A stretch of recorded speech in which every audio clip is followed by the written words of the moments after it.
Hello बच्चों, कैसे हैं आप लोग? না না, হিন্দি না, বাংলায় বলতেছি। একটু আলোক পান্ডে স্যারকে কপি করা ট্রাই করলাম আর কি। যাই হোক, কি অবস্থা বাচ্চা কাচ্চারা, কেমন আছো সবাই? আই হোপ সবাই অনেক বেশি ভালো আছো। তো আজকে আমরা যে চ্যাপ্টারটা পড়বো সেটা হচ্ছে তোমাদের অষ্টম শ্রেণী বা জিএসসি পরীক্ষার্থী তারা তাদের 3 নম্বর অধ্যায় বা থার্ড চ্যাপ্টার, ব্যাপন, অভিশ্রবণ এবং প্রশোধন, ডিফিউশন, অসমোসিস এন্ড ট্রান্সপারেশন। সো এই অধ্যায়ে অনেক কিছু আছে, অনেক ইন্টারেস্টিং ব্যাপার স্যাপার আছে। আমাদের হিউম্যান বডিতে যে জিনিসগুলো ঘটে সেগুলোর ব্যাপারে আলোচনা আছে। তারপর হচ্ছে আশেপাশে গাছপালা দেখাগুলোর ব্যাপারে আলোচনা আছে। তারপর হচ্ছে ওই যে সুন্দর সুন্দর পারফিউম দাও না তোমরা, ঘ্রাণে সবাই পাগল হয়ে যায়, সো ওইগুলো কিভাবে ছড়ায় সেগুলোর ব্যাপারে আছে। অনেক ইন্টারেস্টিং ব্যাপার আছে। তো চলো শুরু করি। আচ্ছা, শুরু করার আগে একটা এক্সপেরিমেন্ট দেখি চলো, ছোট্ট একটা এক্সপেরিমেন্ট দেখি চলো। ও আচ্ছা, আমার পরিচয়টা বলে নি। আমার পরিচয় হচ্ছে, আমি আমার ফুল নাম, একেবারে সার্টিফিকেটের নাম মোহাম্মদ আবির মোহাম্মদ। পড়াশোনা করছি electrical and electronics engineering department, Ahsanul university of science and technology, third ইয়ারে। ইঞ্জিনিয়ার হয়, এখন বলতে পারো যে ইঞ্জিনিয়ার হয় বায়োলজি কেন পড়ায়, ইঞ্জিনিয়াররা সব পায়। আচ্ছা যাই হোক, মজা করছিলাম। চলো একটা এক্সপেরিমেন্ট দেখি। এক্সপেরিমেন্ট হচ্ছে, আমাদের হাতে কি আছে, দুইটা গ্লাস আছে। এই যে দেখো, দুইটা গ্লাস আছে। একটা হচ্ছে কোল্ড, এখন যে ঠান্ডা পড়তেছে, প্রচুর ঠান্ডা এখানে এখন। আর হচ্ছে আর একটা হচ্ছে গরম পানি। দুইটা গ্লাসে গরম পানি আছে এবং ঠান্ডা পানি আছে। এখন আমি যদি নীল দিই বা ব্লু দিই, দেখো দুইটাই ব্লু দেওয়ার ফলে কি হইলো, দেখো কি হইলো, ঠান্ডা পানিটায় ব্লুটা খুব আস্তে ছড়াচ্ছে এবং গরম পানিটায় ব্লুটা খুব দ্রুত ছড়িয়ে যাচ্ছে। দেখো কয়েক সেকেন্ডের মধ্যে পুরো গ্লাসে ছড়িয়ে পড়ছে, কিন্তু এখানে খুব আস্তে আস্তে ছড়াচ্ছে। এটা কেন ঘটে? এটা হচ্ছে ব্যাপন বা ডিফিউশনের কারণে। এখানে আরো একটা জিনিস কাজ করে বা আরো একটা জিনিস বোঝানো দরকার। এটা বুঝতে গেলে তুমি যদি এইটা বুঝতে চাও, আরো একটা জিনিস বোঝা লাগবে, সেটা হচ্ছে কণার গতিতত্ত্ব। সো ওইটা পরে বুঝবো, আগে ব্যাপন বা ডিফিউশন এই ব্যাপারটা একটু বুঝি। চলো, মেবি আরো একটা এক্সপেরিমেন্ট আছে। সো আরো একটা এক্সপেরিমেন্টের ভিডিও আছে এখানে। একটা পানির জার আছে এবং এর ভিতর কিছু একটা দিলাম, মোস্ট প্রবাবলি কপার সালফেট। এটা দেওয়ার পর কি, আমি যে কেমিক্যালের নামগুলো বলছি এগুলো জানার দরকার নেই তোমার। দেওয়ার পর দেখো সাথে সাথে পুরো গ্লাসে ছড়িয়ে পড়লো। তো এটা হচ্ছে ব্যাপন বা ডিফিউশন। আরো একটা এক্সপেরিমেন্ট আছে। এটা হচ্ছে আমার নিজের, আমার অনেক আগের ছবি, আগের না, 1-1.5 বছর আগে, তখন কোচি বাচ্চা ছিলাম। আচ্ছা, নতুন কারিকুলাম বিজ্ঞান বই ডিফিউশন বা ব্যাপন বল থেকে খুব সুন্দর একটা উদাহরণ দেওয়া হয়েছে। এই যে টি ব্যাগের উদাহরণ। আমার হাতে দুইটা কাপ আছে, কাপ দুইটা, একটা হচ্ছে ঠান্ডা পানি আর একটা হচ্ছে গরম পানি। এখন আমরা দুইটা টি ব্যাগ দিয়ে দেখবো যে কোনটায় আসলে খুব তাড়াতাড়ি এটা দ্রবীভূত হয় বা কালার হয়ে যায়, আর কোনটা একটু দেরি হয়, এবং এর পিছনে রিজনটা কি সেটা এক্সপ্লেইন করবো। তো চলো শুরু করি।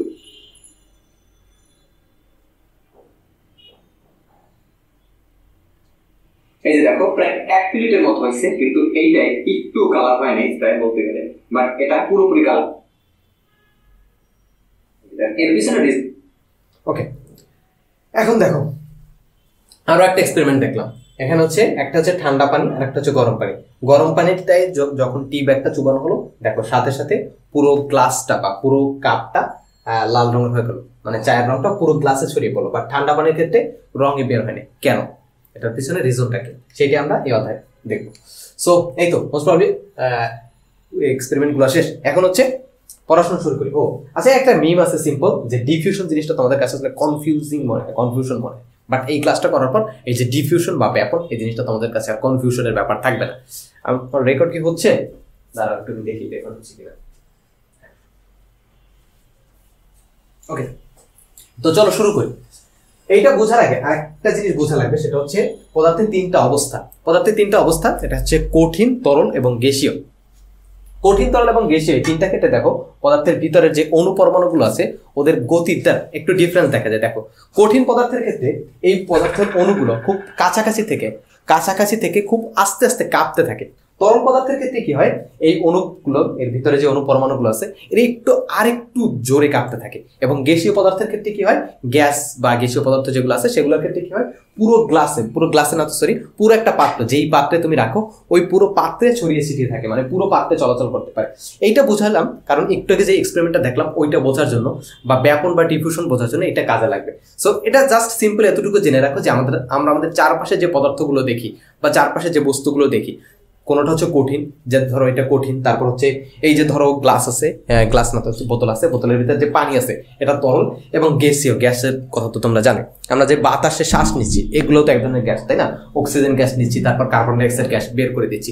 সো এইগুলোর ক্ষেত্রে গতিটা হয় এরকম। আই হোপ তোমরা এতটুকু বুঝছো যে কঠিন পদার্থ, ধরো এই পদার্থটা, এটার ভিতরে যে অণু পরমাণুগুলো আছে এরা কিন্তু নিজেদের ভিতর থেকে কাঁপতেছে আস্তে আস্তে। এবং এর কম্পন হচ্ছে একটু মানে কম, এই যে এরকম করে কাঁপতেছে, এবং তরল পদার্থের ক্ষেত্রে লিকুইডের ক্ষেত্রে এরকম একটু বেশি হচ্ছে গতিটা, এবং গ্যাসীয় পদার্থের ক্ষেত্রে এর গতিটা অনেক বেশি। আই হোপ এতটুকু তোমরা বুঝছো। এরপর কি, এটা জাস্ট বইয়ের টপিক না, একটা টপিক ব্যাপন বা ডিফিউশন বোঝার জন্য তোমার এই টপিকটা কাজে লাগবে, দ্যাটস সেম এটা বলছি। আচ্ছা এরপর হচ্ছে এই যে, আচ্ছা এটা জাস্ট ওই আগেরটারই একটু সুন্দর করে আবার দেওয়া আছে আলাদা আলাদা ভাবে। এখন চলো ব্যাপন বা ডিফিউশনের সংজ্ঞাটা একটু দেখি, তারপর বোঝার চেষ্টা করি। ব্যাপন বা ডিফিউশনের সংজ্ঞা আমাদের বইতে লেখা আছে যে কঠিন তরল বা গ্যাসীয় পদার্থের উচ্চ ঘনমাত্রার স্থান থেকে নিম্ন ঘনমাত্রার স্থানে স্বতঃস্ফূর্ত ও সমভাবে ছড়িয়ে পড়ার এই প্রক্রিয়াকে ব্যাপন বলে। আমি মোর দ্যান 100% শিওর যে তোমরা এটা কিচ্ছু বুঝো নাই, এক লাইনে বুঝে নাই। আসো বোঝানোর চেষ্টা করি, শব্দগুলো আগে বোঝানোর চেষ্টা করি, তারপর অন্যগুলো বুঝে। এখানে অনেকগুলো অর্থ বোঝা নাই, ঘনমাত্রা অর্থটা অনেকে বুঝছে অনেকে বুঝে নাই, তারপর হচ্ছে স্বতঃস্ফূর্ত সমভাবে, অর্থগুলো তোমাদের কাছে অনেক কঠিন লাগে, একটা একটা করে এক্সপ্লেন করার ট্রাই করছি। ঘনমাত্রা জিনিসটা কি? ঘনমাত্রা জিনিসটা যারা বুঝো তাদের জন্য না, যারা বুঝো না তাদের জন্য একটু এক্সপ্লেন করছি। ঘনমাত্রা জিনিসটা এইভাবে মনে রাখবা, ঘনমাত্রা বা ডেনসিটি বা ঘনমাত্রা ব্যাপারটা কিরকম, ধরো একটা বক্সে এখানে ধরো কয়টা বল আছে, 1 2 3 4 5 6 7 8 8টা বল আছে, এবং এখানে কয়টা বল আছে, অনেকগুলো বল আছে। বাট এই দুইটার আয়তন সমান না, দেখো দুইটার সমান না, দেখো বক্স দুইটার আয়তন সমান না, বক্স দুইটা কিন্তু সমান, বাট এদের ভিতর জিনিসপত্র এইখানে কম আছে এখানে বেশি আছে। এখন বলো তো কোনটার ঘনমাত্রা বা ডেনসিটি বেশি? এইটার ঘনমাত্রা বা ডেনসিটি বেশি, মানে একই জায়গার ভিতর বা একই আয়তনের ভিতর যদি বেশি পরিমাণ পদার্থ থাকে তার মানে এটার ডেনসিটি বা ঘনমাত্রা বা ঘনত্ব বেশি, এবং এটার ডেনসিটি বা ঘনত্ব কম, কারণ এটার ভিতর কম পদার্থ আছে। তোমরা জাস্ট সিম্পলি যদি মনে রাখার সাথে মানে যদি এইটা না বুঝে থাকো, ডেনসিটি বা ঘনত্ব জিনিসটা না বুঝে থাকো, জাস্ট একটু মনে রাখবা পদার্থ মানে কোন পদার্থটা কতটুকু ঘন বা পাতলা। দেখো এখানে খুব ঘনভাবে সন্নিবেশিত আছে না, এবং এইখানে খুব হালকা ভাবে আছে না, এই জন্য হচ্ছে এটা ডেনসিটি বা ঘনত্ব বেশি, এটা ডেনসিটি বা ঘনত্ব কম। জাস্ট এতটুকু বোঝার জন্য বুঝে রাখো। আচ্ছা ঘনত্ব বা ডেনসিটি বুঝলাম, এখন বুঝি, এখন এইটা বোঝার চেষ্টা করি যে কঠিন তরল বা গ্যাসীয় পদার্থের উচ্চ ঘনমাত্রার স্থান থেকে নিম্ন ঘনমাত্রার স্থানে স্বতঃস্ফূর্ত সমভাবে ছড়িয়ে পড়ার এই প্রক্রিয়াকে ব্যাপন বলে। আস দেখেন কোথায় পেন কই আমার, ওকে ধরো একটা পাত্র আছে, ধরলাম একটা পাত্র আছে, ঠিক আছে। এখন এর ভিতর কি আছে, ধরো তরল পদার্থ নিলাম, তরল পদার্থ থাকলে কি হবে, এরকম যে এই অণু পরমাণুগুলো এইভাবে আছে, এই অণুগুলো এইভাবে আছে, একটু ফাঁকা ফাঁকা আছে। এখন দেখ এখানে কি বলছে যে কি হবে, এই ধরো এই পুরো পাত্র আছে, এখন ধরো নতুন একটা পদার্থ দিলাম, একটা জায়গায় নতুন একটা পদার্থ দিলাম, এইটা হচ্ছে বেশি ঘন, মানে এই পদার্থটা বেশি ঘন, তার মানে এর অণু পরমাণুগুলো খুব কাছাকাছি থাকবে, তাই না? খুব কাছাকাছি থাকবে, এই যে এরকম থাকবে। সো এক্ষেত্রে কি হবে, ব্যাপন যদি হয় সেক্ষেত্রে কি হবে, কঠিন তরল বা গ্যাসীয় ক্ষেত্রে আমরা কি চিন্তা করছি, তরল পদার্থের ক্ষেত্রে এই যে পদার্থটার ক্ষেত্রে যদি কোনো একটা পদার্থের উচ্চ ঘনমাত্রার স্থান থেকে, উচ্চ ঘনমাত্রা বেশি ঘন কোন জায়গায়, এই জায়গায় উচ্চ ঘনমাত্রার স্থান থেকে নিম্ন ঘনমাত্রার স্থান কোনগুলো, এইগুলো নিম্ন ঘনমাত্রার স্থানে স্বতঃস্ফূর্ত সমভাবে, স্বতঃস্ফূর্ত মানে নিজের ইচ্ছা স্বতঃস্ফূর্ত ভাবে, শোনা হয় বিভিন্ন অনুষ্ঠানে বলে যে স্বতঃস্ফূর্ত অংশগ্রহণ ছিল, তারপর বিভিন্ন পলিটিক্যাল লিডাররা বিভিন্ন সময় বলে যে ধরো নির্বাচন খুব সুষ্ঠু হয় নাই, বাট বুঝাইতে হবে মিডিয়াকে বা মানুষকে যে নির্বাচন খুব সুষ্ঠু হয়েছে, তখন কি বলে যে মানুষজন স্বতঃস্ফূর্তভাবে ভোট দিতে গেছে, জনগণ স্বতঃস্ফূর্তভাবে নির্বাচনে অংশগ্রহণ করেছে, এই টাইপের কথাবার্তা পলিটিক্যাল লিডাররা বলে। তো স্বতঃস্ফূর্ত মানে স্বেচ্ছায় নিজের ইচ্ছায় খুবই আনন্দের সাথে অনুপরমাণুদের অবশ্য আনন্দ ফুর্তি এগুলো নাই। আচ্ছা যাই হোক, স্বতঃস্ফূর্ত সমভাবে মানে হচ্ছে সমানভাবে, চারদিকে সমানভাবে ছড়িয়ে পড়ার এই প্রক্রিয়া বা যে ছড়িয়ে পড়ার প্রবণতা, সেটি হচ্ছে ব্যাপন। এতটুকু বুঝছো যে কোনো একটা পদার্থের ভিতর একটু আগে ব্লু দিলাম, যেটা যে পানির ভিতর যে ব্লু দিলাম, ধর এখানে পানি আছে, তো পানির অণুগুলো কিরকম থাকবে, এরকম থাকবে, এই যে ধর এরকম থাকবে, ধরো এরকম আছে। তো যখন ব্লু বা নীল দিলাম, ওটার ঘনত্ব বেশি না, ওটার ঘনত্ব বেশি। তো ও কি করবে, এই যে দেখো ও ওখানে ব্যাপন ঘটবে। তো ব্যাপনটা কিভাবে ঘটবে, এই যে বেশি ঘনমাত্রার স্থান থেকে কম ঘনমাত্রার স্থানের দিকে স্বতঃস্ফূর্ত বা নিজের ইচ্ছায় চারদিকে ছড়িয়ে পড়বে, মানে সমানভাবে ছড়িয়ে পুরোটা মিক্স হয়ে যাবে। এইটা হচ্ছে ব্যাপন বা ডিফিউশন। এখন পর্যন্ত যদি না বুঝে থাকো, আরো সামনে কয়েকটা এক্সাম্পল আসছে, তখন আশা করি বুঝে যাবে। তো বুঝলাম ব্যাপন বা ডিফিউশন। আরো কয়েকটা উদাহরণ আছে, দেখো এখানে একটা গ্যাস আছে, মানে গ্যাস চেম্বারের ভিতর ধরো তোমাকে রাখা হলো, একটা কাচের বদ্ধ বক্সের ভিতর তোমাকে এবং তোমার ফ্রেন্ডকে রাখা হলো, এরপর এখানে কোনো একটা নতুন গ্যাস দেওয়া হলো। তো সেক্ষেত্রে কি হয় দেখো, আবার দেখাই, দাঁড়াও অ্যানিমেশনটা আবার প্লে করি আমি। ওকে, দেখো এখানে নতুন একটা গ্যাস ছাড়া হলো, সেক্ষেত্রে কি হবে, এটার ঘনত্ব বেশি না, এই দেখো, তাহলে কি হবে, ওদের ব্যাপন ঘটবে। ব্যাপন মানে কি, চারদিকে একেবারে চারদিকে স্বতঃস্ফূর্ত সমভাবে ছড়িয়ে পড়ে পুরোটা একেবারে লেভেলে চলে আসবে। ওকে, আই হোপ এটা বুঝছো। আরো একটা উদাহরণ আছে, আরেকটা উদাহরণ দিয়ে আবার বোঝায় যে কঠিন তরল বা গ্যাসীয় পদার্থের ক্ষেত্রে, কঠিন তরল বা গ্যাসীয় পদার্থের ক্ষেত্রে একটা পদার্থের ভিতর, যে কোনো একটা পদার্থের ভিতর আমি যদি অন্য একটা পদার্থ দিই, ধরো একটা পদার্থ দিই, এর ভিতরে অন্য একটা পদার্থ দিই যেটার ঘনত্ব যদি বেশি থাকে, বা ওই পদার্থটাই দিই যেটার ঘনত্ব বেশি থাকে, ঘনত্ব বা ডেনসিটি বেশি থাকে, সেক্ষেত্রে কি হবে, ওই যে বেশি ঘনত্ব বা বেশি ডেনসিটির জায়গা থেকে কম ঘনত্ব বা কম ডেনসিটির জায়গায় চারদিকে স্বতঃস্ফূর্ত সম্ভাবে, মানে নিজের ইচ্ছা এবং সমানভাবে ছড়িয়ে পড়বে। এটা হচ্ছে ব্যাপন বা ডিফিউশন। আরো একটা উদাহরণ আছে, এই যে দেখো এখানে, এই যে দেখো এটা হচ্ছে যে কোনো একটা পদার্থ ধরলাম, এটা পানি, পানির অণুগুলো এইভাবে দেখানো হচ্ছে, দাঁড়াও কিভাবে বুঝি আমি এটা, ওয়েট, পেন দেওয়া, ওকে ওকে ওকে ওকে, এখানে দেখো, ওকে দেখো এখানে হচ্ছে, এটা হচ্ছে পানির অণু, মানে পানির অণু পরমাণু লেভেলের ছবি তুমি দেখতে পাচ্ছ। এটা স্বাভাবিকভাবে দেখা যায় না, বাট ধরে নিলাম তুমি দেখতে পাচ্ছ। তো যদি দেখতে পাও সেক্ষেত্রে কি হবে, ধরো পানির অণু, পানির অণুগুলো কি ভাবে থাকে, নিজেদের ভিতরে মানে কাছাকাছি থাকে, যেহেতু তরল পদার্থ দেখছিলাম কাছাকাছি থাকে, কাছাকাছি থেকে কাঁপতে থাকে। তো কাছাকাছি থেকে কাঁপতে থাকে, তখন তার ভিতর অন্য একটা পদার্থ যদি দেওয়া হয় যেটার ঘনত্ব বেশি, যেটার ঘনত্ব বা ডেন্সিটি বেশি, সেক্ষেত্রে কি হবে, এই যে দেখো এখানে হচ্ছে এই যে কমলা রঙের যেই অনুপরমাণুগুলো সেগুলো দেওয়া হলো, বা নতুন একটা পদার্থ দেওয়া হয়েছে যেটার অনুপরমাণুগুলোর কালার হচ্ছে এই যে এই কালারটা, অরেঞ্জ কালার। আচ্ছা, আবার চলে গেছে। তো এখন ওর ক্ষেত্রে কি হবে, ওর ক্ষেত্রে ব্যাপন ঘটবে। কারণ কি, আমরা জানি কোনো পদার্থের ক্ষেত্রে, কঠিন তরল বা গ্যাসীয় পদার্থের ক্ষেত্রে যদি অন্য একটা পদার্থ মিক্স করি, তাহলে উচ্চ ঘনমাত্রার স্থান, উচ্চ ঘনমাত্রার স্থান কোনটা, এইটা। কারণ কি, এখানে ডেন্সিটি বা ঘনত্ব বেশি, মানে ঘনভাবে সন্নিবেশিত আছে।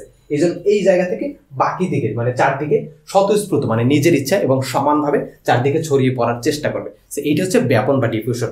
আই হোপ এটা বুঝছো। এই সংজ্ঞাটা মুখস্থ করে নেবে একেবারে। বোঝার পর আমি সবসময় বলি যে একেবারে যে মুখস্থ করা লাগবে না, ব্যাপারটা এরকম না। তোমাদের মাথার ভিতর কে যে ঢুকেছে আমি জানি না, যে জীবনে মুখস্থ করা লাগবে না, কিছু জীবনে মুখস্থ করা লাগবে না। হ্যাঁ, যদি মুখস্থ একেবারেই না হয় সেক্ষেত্রে প্রবলেম নেই, বাট কিছু জিনিস তো মাথায় রাখতে হবে ভাই, তাই না? সো এই জিনিসটা বা এই সংজ্ঞাটা মাথায় ঢোকানোর চেষ্টা করবা যে কঠিন তরল বা গ্যাসীয় পদার্থের ক্ষেত্রে উচ্চ ঘনমাত্রার স্থান থেকে, মানে কঠিন তরল বা গ্যাসীয় পদার্থের ক্ষেত্রে উচ্চ ঘনমাত্রার স্থান থেকে নিম্ন ঘনমাত্রার স্থানে স্বতঃস্ফূর্ত সমভাবে, মানে পদার্থগুলো স্বতঃস্ফূর্ত ও সমভাবে চারদিকে যে ছড়িয়ে পড়ার যে প্রবণতা থাকে, সেটি হচ্ছে ব্যাপন বা ডিফিউশন। আই হোপ তোমরা এটা বুঝছো। এরপরে কি দেখি একটু আমরা। হ্যাঁ, এরপর হচ্ছে পারফিউমের ক্ষেত্রে তো সেম হয়। একটা পারফিউম যদি কি হয়, তুমি যদি ঘরে একটা পারফিউম খুলে রেখে দাও, সেক্ষেত্রে কি হবে, চারদিকে ঘ্রাণটা ছড়িয়ে পড়বে না। এটা কিন্তু ব্যাপন বা ডিফিউশনের উদাহরণ। কিভাবে হয় ব্যাপারটা, আমরা তো বায়ুর সাগরে ডুবে আছি, তাই না? আমাদের চারদিকে যে পরিবেশ দেখতে পাচ্ছি, এখানে কি আছে, বিভিন্ন ধরনের গ্যাস আছে, নাইট্রোজেন আছে, অক্সিজেন আছে, কার্বন ডাইঅক্সাইড আছে। অক্সিজেন তো আমরা ভিতরে টেনে নিই, কার্বন ডাইঅক্সাইড বাইরে ছেড়ে দিই। তারপর নাইট্রোজেন আছে, আর অনেক ধরনের গ্যাস আছে, তাই না?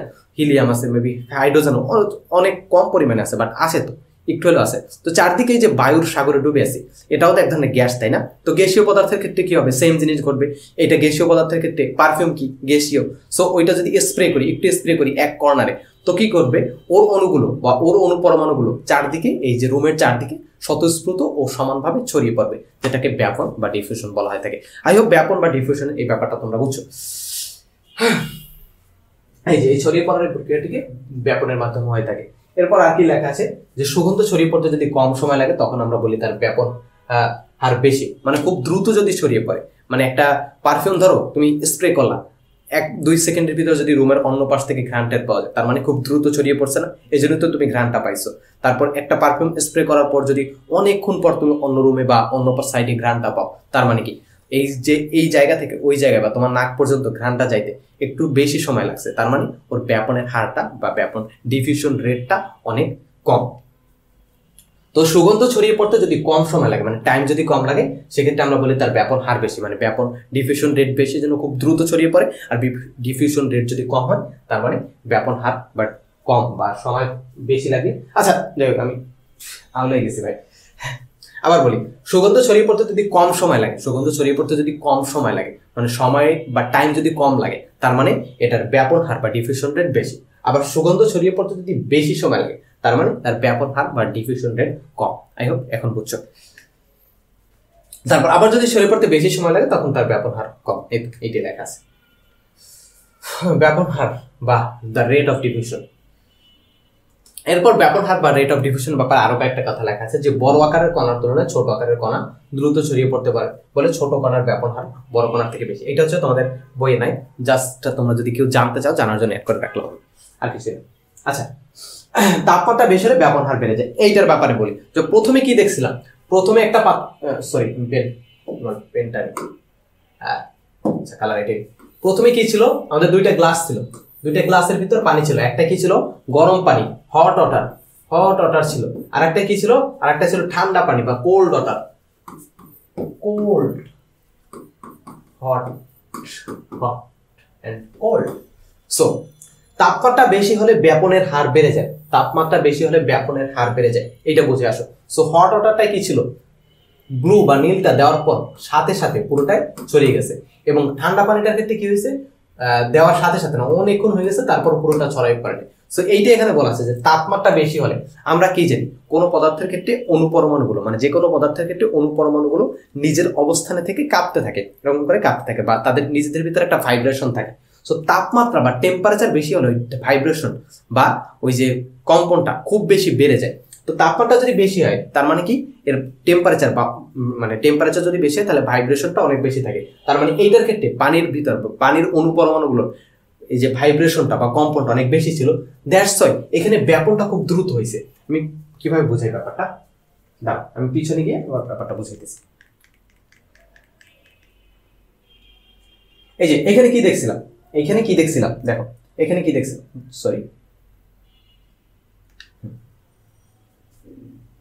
এখানে কি ছিল দেখো, অনুপরমাণুগুলো খুব দ্রুত কাঁপতেছিল না। এখন দেখো আমি একটু কি বলছি, যদি কোনো পদার্থের ক্ষেত্রে তাপমাত্রা বা টেম্পারেচার খুব বেশি থাকে তার মানে এই কম্পনগুলো আরো বেড়ে যায়। টেম্পারেচার যদি বেশি থাকে তার মানে এই কম্পনগুলো বেড়ে যায়। আচ্ছা, এটা এরকম করতেছে কেন আজকে? ওকে, আই হোপ এখন হবে। দেখো এখন কি, টেম্পারেচার যদি বেড়ে যায়, টেম্পারেচার যদি বেড়ে যায় তাহলে এর কম্পনটা অনেক বেশি হবে, মানে অনেক দ্রুত হবে। তাহলে কম্পন যদি বেড়ে যায় তার মানে এই যে নতুন যে পরমাণুগুলো দেখছো এগুলো ছড়িয়ে পড়বে, খুব দ্রুত ছড়িয়ে পড়বে না। দেখো এরকম যদি কাপাকাপি করি, লেটস সে তোমার হাতে কিছু একটা মিক্স করতে দিল, বাসায় অনেক সময় ইফতারের সময় এই যে ছোলা তারপর হচ্ছে জিলাপি এগুলো মিক্স করো না, তো দেখো তুমি যদি খুব দ্রুত নাড়াচাড়া করো তাহলে মিক্সটা খুব দ্রুত হবে না, খুব দ্রুত ভালোভাবে মিক্স হয়ে যাবে না। এখানে ব্যাপারটা সেরকম যে তাপমাত্রা বা টেম্পারেচার যদি বেশি থাকে তার মানে এটা খুব দ্রুত নড়াচড়া করবে, দ্যাটস ওয়াই এর ব্যাপনটাও খুব দ্রুত হবে, কারণ কি খুব দ্রুত অণুগুলো নড়াচড়া করবে, দ্যাটস ওয়াই এর ব্যাপন বা ডিফিউশনটাও বেশি হবে। আই হোপ এখন তোমরা বুঝছো। এই উদাহরণটার জন্য ওয়েট করতেছিলাম, বা এই উদাহরণটা দিলি আসলে বুঝছো তোমরা উদাহরণটা দিয়ে। আচ্ছা, এইটাই আবার একটু মাথায় ঢুকে নেবা যে তাপমাত্রা যদি বেশি হয় তার মানে অনুপরমাণুগুলোর কম্পন অনেক বেশি হয়ে যাবে, দ্যাটস ওয়াই ব্যাপন বা ডিফিউশন হারটাও বেড়ে যাবে। এরপর কি আছে ব্যাপনের এই যে উদাহরণ যেটা বলছিলাম, যে ঘরের এক কোণায় যদি তুমি একটু পারফিউমের খুলে রাখো বা পারফিউমের বোতল বা আতরের বোতল যদি খুলে রাখো, সেক্ষেত্রে কি হবে, পুরো ঘরে ছড়িয়ে পড়ে। এটা কিসের মাধ্যমে, ব্যাপনের মাধ্যমে ছড়িয়ে পড়ে, মানে ব্যাপন বা ডিফিউশনের মাধ্যমে। এখান থেকে ধরো স্প্রেটা তুমি করলা, সেখানে কি হলো, এইখানে এই যে অনুপরমাণুগুলো এখানে ডেনসিটি বা ঘনত্ব কিন্তু বেশি এই জায়গাটা, বাট এই জায়গায় তো গ্যাসের অণু আছে তাই না, পুরো দেয়াল ধরো এটা পুরো একটা রুম চিন্তা করি, সুন্দর একটা উদাহরণ ধরো এটা পুরো একটা রুম, এখানে ভরা সব জায়গায় পুরো রুমে অনুপরমাণু দিয়ে ভরা, বাট এদের ডেনসিটি বা ঘনত্ব কিন্তু খুব কম। বাট এই জায়গাটা দেখো, এই জায়গাটা কি, এখানে খুব কাছাকাছি কিন্তু অনুপরমাণুগুলো আছে, এখানে অণুগুলো খুব কাছাকাছি আছে। তো এখানে কি ডেনসিটি বা ঘনত্ব খুব বেশি না, এখানে ডেনসিটি বা ঘনত্ব কিন্তু অনেক পরিমাণ বেশি তাই না। এই যে তো এক্ষেত্রে কি হবে, ব্যাপন করবে। ব্যাপনের ক্ষেত্রে কি হয়, এই যে বেশি ঘনত্বের স্থান থেকে কম ঘনত্বের স্থানে, বেশি ঘনত্বের স্থান থেকে কম ঘনত্বের স্থান, কোন দিকে, চারদিকে, বেশি ঘনত্বের স্থান থেকে কম ঘনত্বের স্থানে স্বতঃস্ফূর্ত, সরি পেনটা হয়ে গেল,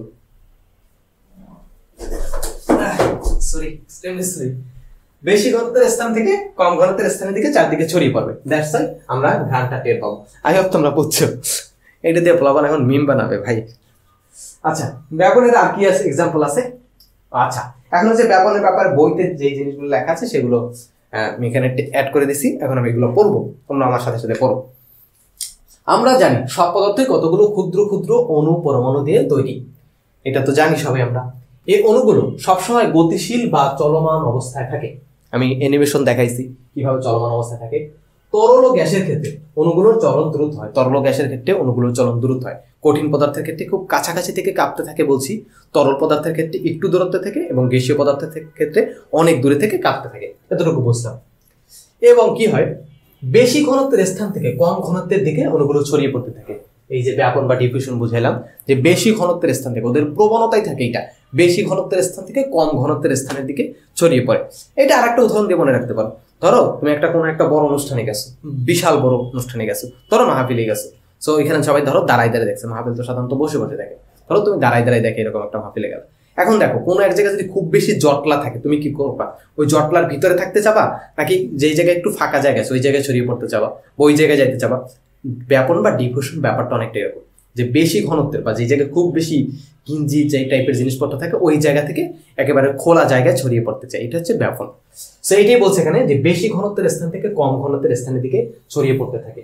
এই প্রক্রিয়া চলতে থাকে যতক্ষণ না অণুগুলোর ঘনত্ব দুই স্থানে সমান হয়, মানে যতক্ষণ না পুরো জায়গায় দুই জায়গায় অণুগুলোর ঘনত্ব সমান হয়। একটু আগে যে রোমের উদাহরণ দিলাম, এই যে তোর রোমের ভিতর চারদিকে তো গ্যাসীয় পদার্থ, তার মানে এখানে কিন্তু গ্যাসই হবে, তাই না? তো এক জায়গায় কোনায় যদি হচ্ছে স্প্রে করা হয়, যে কোনো ধরনের এয়ার ফ্রেশনার বলো বা পারফিউম স্প্রে করা হয়, সেক্ষেত্রে এখানে ঘনত্ব বেশি থাকে। তো এই ঘনত্ব থেকে বেশি ঘনত্বের স্থান থেকে কম ঘনত্বের স্থানের দিকে ছড়িয়ে পড়তে থাকে। এবং এই ছড়িয়ে পড়াটা কতক্ষণ চলতে থাকে? যতক্ষণ না এই জায়গায় ঘনত্ব যেটা, এই জায়গায় ঘনত্ব যেটা, মানে সব জায়গায় ঘনত্ব যখন সমান না হয় ততক্ষণ পর্যন্ত এই ব্যাপন বা ডিফিউশন চলতে থাকে। অণুগুলোর এরূপ চলন প্রক্রিয়াকে ব্যাপন বা ডিফিউশন বলে। ব্যাপনকারী পদার্থের অণুপরমাণুগুলো গতিশক্তির প্রভাবে এক প্রকার চাপ সৃষ্টি হয়, যার প্রভাবে অধিক ঘনত্বযুক্ত স্থান থেকে কম ঘনত্বযুক্ত স্থানে অণুগুলো ছড়িয়ে পড়ে। এটা হয়তো বুঝো না, বাট বুঝছো, বাট মাথায় ঢুকাও নেই। এটা কি বলছে? ব্যাপনকারী অণু। ব্যাপনকারী অণু কোনটা? এই পারফিউমের কথা চিন্তা করো, ব্যাপনকারী অণু কোনটা? এই যে পারফিউমের অণু পরমাণুগুলো। সো ব্যাপনকারী অণুগুলোর ক্ষেত্রে কি হয়? গতিশক্তি থাকে। গতিশক্তি থাকে না? আমি কি বলছিলাম, যে প্রত্যেকটা পদার্থের অণুগুলো কি করে? নিজেদের অবস্থান থেকে কাঁপতে থাকে, ভাইব্রেট করতে থাকে, গ্যাসীয় পদার্থ থেকে একটু খুব দ্রুত চলাচল করতে থাকে। সেইখানে যদি চলাচল করতে থাকে, তার মানে ওর ভিতরে একটা গতিশক্তি আছে না? চলাচল করার মানে কি? গতিতে আছে। সো গতিতে যদি কেউ থাকে, তার মানে তার কি গতিশক্তি থাকবে। সো এই যে গতিশক্তিটা, এই গতিশক্তির প্রভাবে এক জায়গা থেকে অন্য জায়গায় ছড়িয়ে পড়তে চায়। এই গতিশক্তির প্রভাবে অধিক ঘনত্বযুক্ত বা বেশি ঘনত্বযুক্ত স্থান থেকে কম ঘনত্বযুক্ত স্থানে, এই যে হাই ডেন্সিটি এই জায়গা থেকে এই যে লোয়ার ডেন্সিটির জায়গায় ছড়িয়ে পড়তে চায়। এইটা হচ্ছে ব্যাপন বা ডিফিউশন। হ্যাঁ, ও আচ্ছা, ব্যাপন বা ডিফিউশন না, এখানে হচ্ছে ব্যাপন চাপ বুঝাইতে চেয়েছিল। সেইটা হচ্ছে ব্যাপন চাপ। এই যে প্রেসারটা ফিল করে, এই যে বেশি ঘনত্বের স্থান থেকে কম ঘনত্বের স্থানে ছড়িয়ে পড়তে চায়, এইটাকে ব্যাপন চাপ বা ডিফিউশন প্রেসার বলে। কোন পদার্থের অণু ব্যাপন ততক্ষণ চলতে থাকে যতক্ষণ না উক্ত পদার্থের অণুগুলোর ঘনত্ব সর্বত্র সমান হয়। অণুগুলোর ঘনত্ব সমান হওয়া মাত্রই পদার্থের ব্যাপন বন্ধ হয়ে যায়। মানে ততক্ষণ পর্যন্ত ব্যাপন চলতে থাকবে যতক্ষণ না সব জায়গায়, বা ব্যাপন যেই জায়গাটা চলতে থাকে সব জায়গার ঘনত্ব সমান হয়। হ্যাঁ, আই হোপ এটা বুঝছো। এরপর কি লেখা আছে বইতে? দেখি বইতে এরপর আছে, আচ্ছা বইয়ের সংজ্ঞাটা একটু আগে যে সংজ্ঞাটা দিয়েছিলাম ওটা হচ্ছে মোস্ট প্রবাবলি 9-10 এর বই থেকে উদাহরণটা দাও, বাট ক্লাস 8 এর বই যে উদাহরণটা মানে যে সংজ্ঞাটা দেওয়া আছে সেটা হচ্ছে কোনো মাধ্যমে কঠিনতর গ্যাসীয় বস্তু স্বতঃস্ফূর্ত সম্ভাবে পরিব্যাপ্ত হওয়ার প্রক্রিয়াকে ব্যাপন বলে। সিম্পল, একই, জাস্ট একটু ডিফারেন্স। আচ্ছা, ব্যাপনের গুরুত্ব। ব্যাপনের গুরুত্ব কি কি, মানে ব্যাপন কি কি কাজে লাগে? আমাদের চারপাশে অনেক কাজে ব্যাপন লাগে। সেটা হচ্ছে উদ্ভিদের সালোক সংশ্লেষণের সময় তাদের বাতাসে কার্বন ডাই অক্সাইড গ্রহণ করে এবং অক্সিজেন ত্যাগ করে। এই কাজ হচ্ছে ব্যাপন দ্বারা সংগঠিত হয়। জীবকোষে শ্বসনের সময় গ্লুকোজ জ্বালানোর জন্য অক্সিজেন ব্যবহৃত হয়। ব্যাপন ক্রিয়া দ্বারা কোষে অক্সিজেন প্রবেশ করে এবং কার্বন ডাই অক্সাইড বের হয়ে যায়। মানে আমাদের দেহ তো সেল বা কোষ দিয়ে তৈরি। এটা তো প্রথম অধ্যায় বলছি, প্রথম অধ্যায় পড়ানোর সময়, প্রথম অধ্যায় না দ্বিতীয় অধ্যায় পড়ানোর সময় বলছিলাম। ওই সেলের ভিতর মানে এই সেল বা কোষগুলো চলার জন্য শক্তি দরকার হয় না? এই শক্তির জন্য কি দরকার? অক্সিজেন দরকার। এবং এর ভিতরে যে ধরনের জিনিসপত্র ঘটে, যে কাজগুলো ঘটে, বিপাকীয় ক্রিয়া ঘটে, এর ফলে বর্জ্য পদার্থ হিসেবে কার্বন ডাই অক্সাইড তৈরি হয়, ওইটা তো বের হইতে হবে, তাই না? তো অক্সিজেন কিভাবে ঢুকবে এবং কার্বন ডাই অক্সাইড কিভাবে বের হবে, এটা হচ্ছে ব্যাপন বা ডিফিউশন প্রক্রিয়ার মাধ্যমে সম্পন্ন হয়। এরপর কি? উদ্ভিদের শোষিত পানি বাষ্পাকারে প্রস্বেদনের মাধ্যমে দেহ থেকে ব্যাপন প্রক্রিয়া বের হয়ে যায়। এই অধ্যায় শেষের দিকে আমরা প্রস্বেদন নামে একটা জিনিস পড়বো। সো এই প্রস্বেদনের ক্ষেত্রে কি হয়, উদ্ভিদ দেহ যে পানিটা শোষণ করে, মাটি থেকে তো উদ্ভিদ পানি শোষণ করে, তাই না? এই পানিটা একটা সার্টেন টাইম পর বা অতিরিক্ত যে পানিটা থাকে অতিরিক্ত পানিটা বাইরে বের করে দেয়। এটা কিভাবে বের করে দেয়, কেন বের করে দেয়, সবগুলোই বুঝবো আমরা, প্যারা নেওয়ার দরকার নেই। সো এটা হচ্ছে ব্যাপন প্রক্রিয়ার মাধ্যমে সম্পন্ন হয়। আর কি? প্রাণীর শ্বসনের সময় অক্সিজেন ও কার্বন ডাই অক্সাইডের আদান প্রদান ও রক্ত থেকে পুষ্টি উপাদান এবং অক্সিজেন প্রভৃতি লৌহিকায় বহন এবং লৌহিকা থেকে কোষে পরিবহন করা ব্যাপন দ্বারা সম্ভব হয়। এইটাও সেম ব্যাপার, যে আমরা যে শ্বাস প্রশ্বাস গ্রহণ করি, নিঃশ্বাস গ্রহণ করি, সেখানে অক্সিজেন নিই, অক্সিজেন তো ফুসফুসে যায়, তাই না? সেখান থেকে রক্তে কিভাবে ট্রান্সফার হয়, তারপর রক্ত থেকে হচ্ছে কার্বন ডাইঅক্সাইডটা আমাদের দেহে তো বিভিন্ন ধরনের কাজকর্ম সংঘটিত হয়, তার ফলে তো এই যে কার্বন ডাইঅক্সাইডটা তৈরি হয় এবং দেহের ভিতরে যে অক্সিজেন আবার নতুন করে লাগে, মানে নিঃশ্বাসের মাধ্যমে আমরা কেন অক্সিজেনটা নিই, কারণ কি দেহের ভিতরে বিভিন্ন কাজকর্মের জন্য তা লাগবে, তাই না? সো এটা একভাবে কার্বন ডাইঅক্সাইডটা কিভাবে বের হবে এবং অক্সিজেনটা কিভাবে ঢুকবে, এটা হচ্ছে ব্যাপন বা ডিফিউশন প্রক্রিয়ার মাধ্যমে হয়। সো আই হোপ ব্যাপন বা ডিফিউশনের ব্যাপারটা তোমরা বুঝছো। তো ব্যাপন বা ডিফিউশন আবার একটু যদি রিভাইজ করি ব্যাপারটা, ধরো আমি প্রথম থেকে আবার একটু রিভাইজ করি ব্যাপন বা diffusion.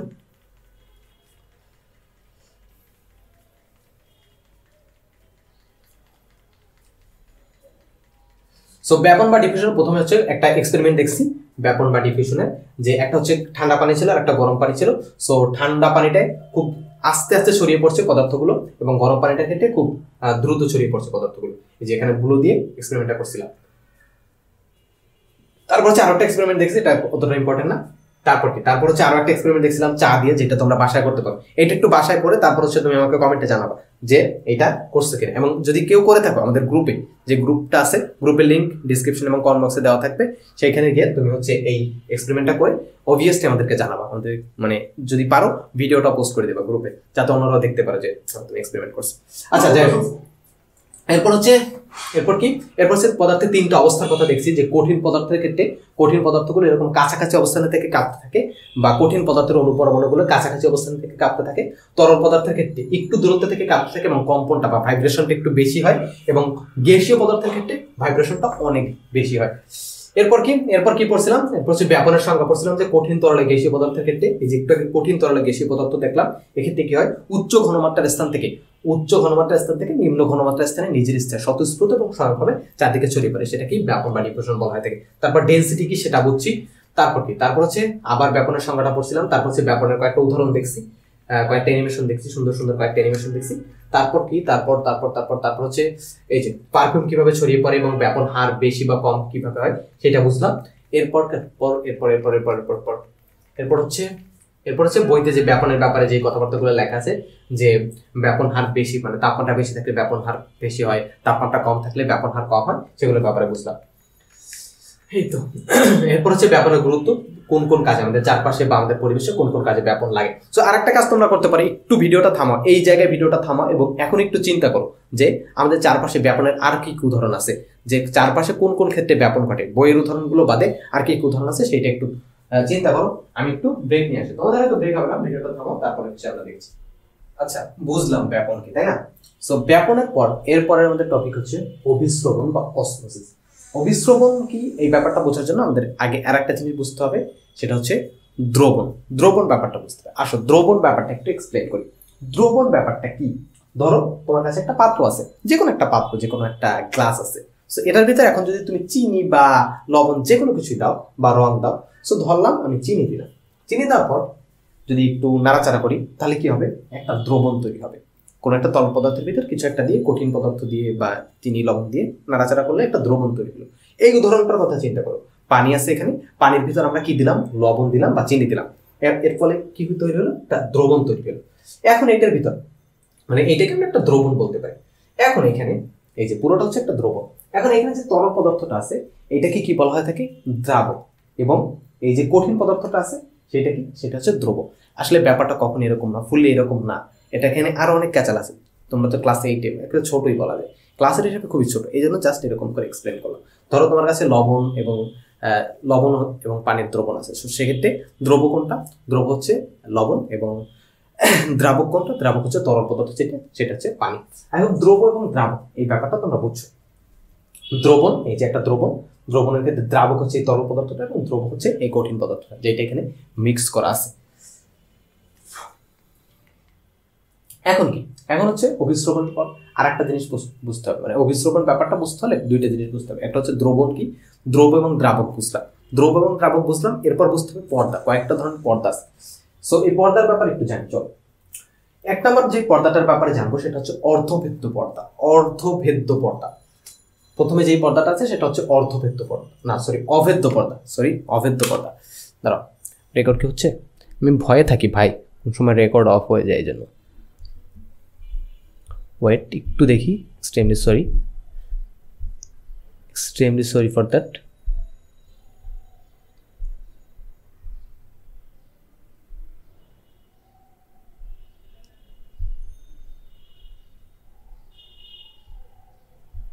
Okay, I hope record চলছে ভালোভাবে।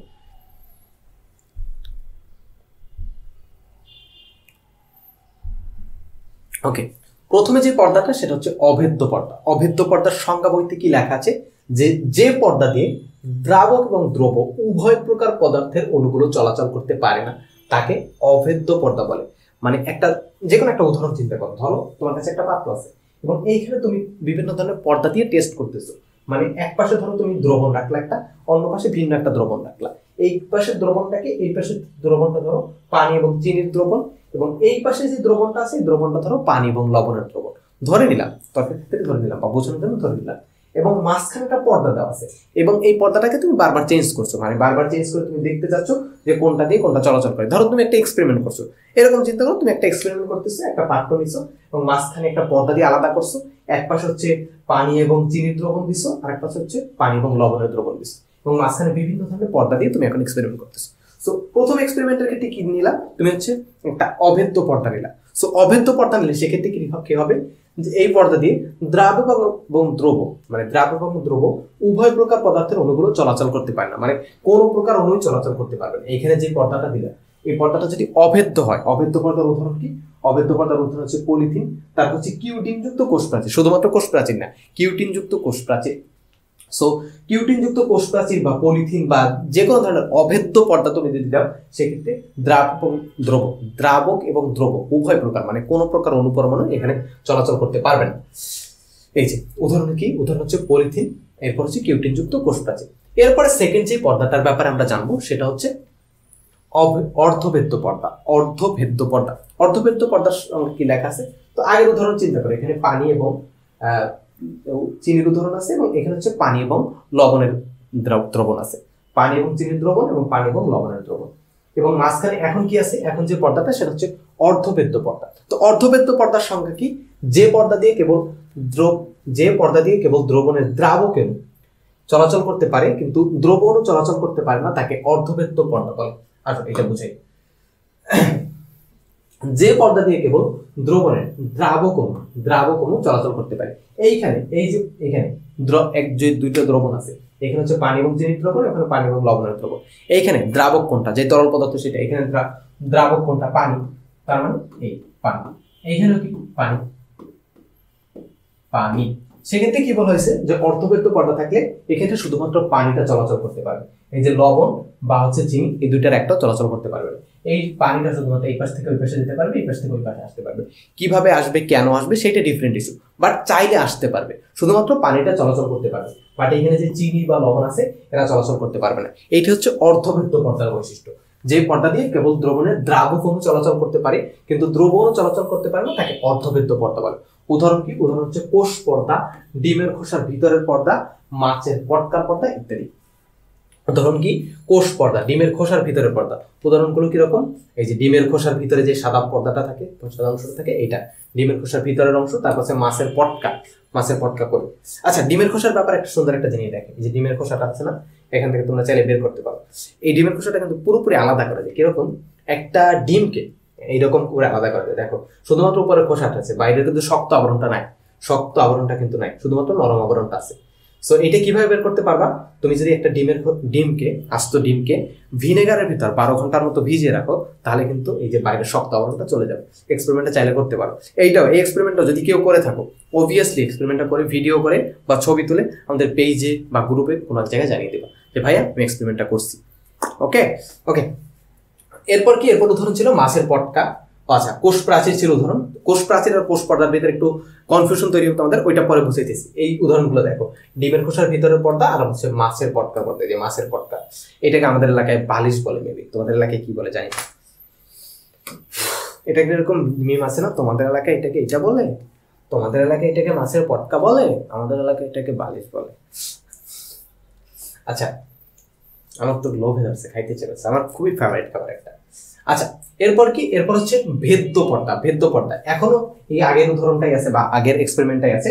এখানে হচ্ছে পানি এবং চিনির পানি এবং চিনির দ্রবণ আছে, এখানে হচ্ছে পানি এবং লবণের দ্রবণ আছে, এবং মাঝখানে একটা পর্দা দিছি, এই পর্দা হচ্ছে ভেদ্য পর্দা। ভেদ্য পর্দার ক্ষেত্রে কি হবে, যে পর্দা দিয়ে দ্রাব এবং দ্রব উভয় অণু সহজে চলাচল করতে পারে তাকে ভেদ্য পর্দা বলে, যেমন হচ্ছে কোষ প্রাচীর। এই যে ভেদ্য পর্দা, ভেদ্য পর্দার ক্ষেত্রে কি হবে, এখানে উদাহরণটা কি দেওয়া আছে বা এক্সপেরিমেন্টে কি দেওয়া আছে, পানি এবং চিনির দ্রবণ, পানি এবং লবণের দ্রবণ। এখানে দ্রবণ, এই যে দ্রবণ, দ্রবণ, এটা একটা দ্রবণ, এটা একটা দ্রবণ। এখানে দ্রাবক কোনটা, দ্রাবক হচ্ছে পানি, এবং দ্রব কোনটা, দ্রব হচ্ছে চিনি। এখানে দ্রাবক কোনটা, দ্রাবক হচ্ছে পানি, এবং দ্রব কোনটা, দ্রব হচ্ছে লবণ। তো ভেদ্য পর্দা দিলে কি হবে, দ্রাবক এবং দ্রব, দ্রাবক এবং দ্রব উভয় প্রকার অণু খুব সহজে চলাচল করতে পারবে, দ্রাবক এবং দ্রব উভয় অণু খুব সহজে চলাচল করতে পারবে, সেটা হচ্ছে ভেদ্য পর্দা। উদাহরণ হচ্ছে কোষ প্রাচীর। উদাহরণ কি, উদাহরণ হচ্ছে কোষ প্রাচীর। আই হোপ এটা তোমরা বুঝছো। এখন হচ্ছে কোষ প্রাচীর এবং কোষ পর্দা দুইটার ভিতরে পার্থক্য কি। কোষ প্রাচীর একেবারে একটা সেল বা কোষের সবচেয়ে বাইরে যেটা থাকে সেটা হচ্ছে কোষ প্রাচীর, এবং এটা হচ্ছে মৃত।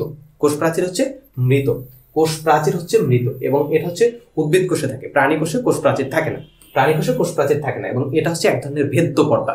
ভেদ্য পর্দা মানে দ্রাবক দ্রব উভয় প্রকার অণু এটার ভিতর দিয়ে চলাচল করতে পারে। এবং এইটার ভিতরে যেটা থাকে, যেই পর্দাটা থাকে সেটাকে বলা হয় থাকে কোষ পর্দা। এটার ভিতরে যেটা থাকে সেটাকে বলা হয় থাকে কোষ পর্দা। এটা কিন্তু জীবিত, এবং এটা হচ্ছে অর্ধভেদ্য, এইটা হচ্ছে অর্ধভেদ্য। এখন উদ্ভিদে কোষ প্রাচীর এবং কোষ পর্দা উভয়টাই থাকে, এবং প্রাণীতে শুধুমাত্র কোষ পর্দা থাকে। আই হোপ তোমরা এটা বুঝছো। কোষ পর্দা হচ্ছে মানে ভিতরের যেটা একেবারে সবচেয়ে বাইরের লেয়ারটা সেটা হচ্ছে কোষ প্রাচীর, যেটা হচ্ছে মৃত, এবং এটা হচ্ছে ভেদ্য পর্দা, সবকিছু চলাচল করতে পারে। তার নিচে যে পর্দাটা বা যে জিনিসটা থাকে সেটা হচ্ছে কোষ পর্দা, এটা হচ্ছে একটা অর্ধভেদ্য, এবং এটা হচ্ছে জীবিত। উদ্ভিদে এই কোষ প্রাচীর কোষ পর্দা দুইটাই থাকে, প্রাণীর ক্ষেত্রে শুধুমাত্র কোষ পর্দা থাকে, কোষ প্রাচীরটা থাকে না। আই হোপ এটা তোমরা বুঝছো। এখন আসি অভিস্রবণ বা অসমোসিস, আসল টপিক।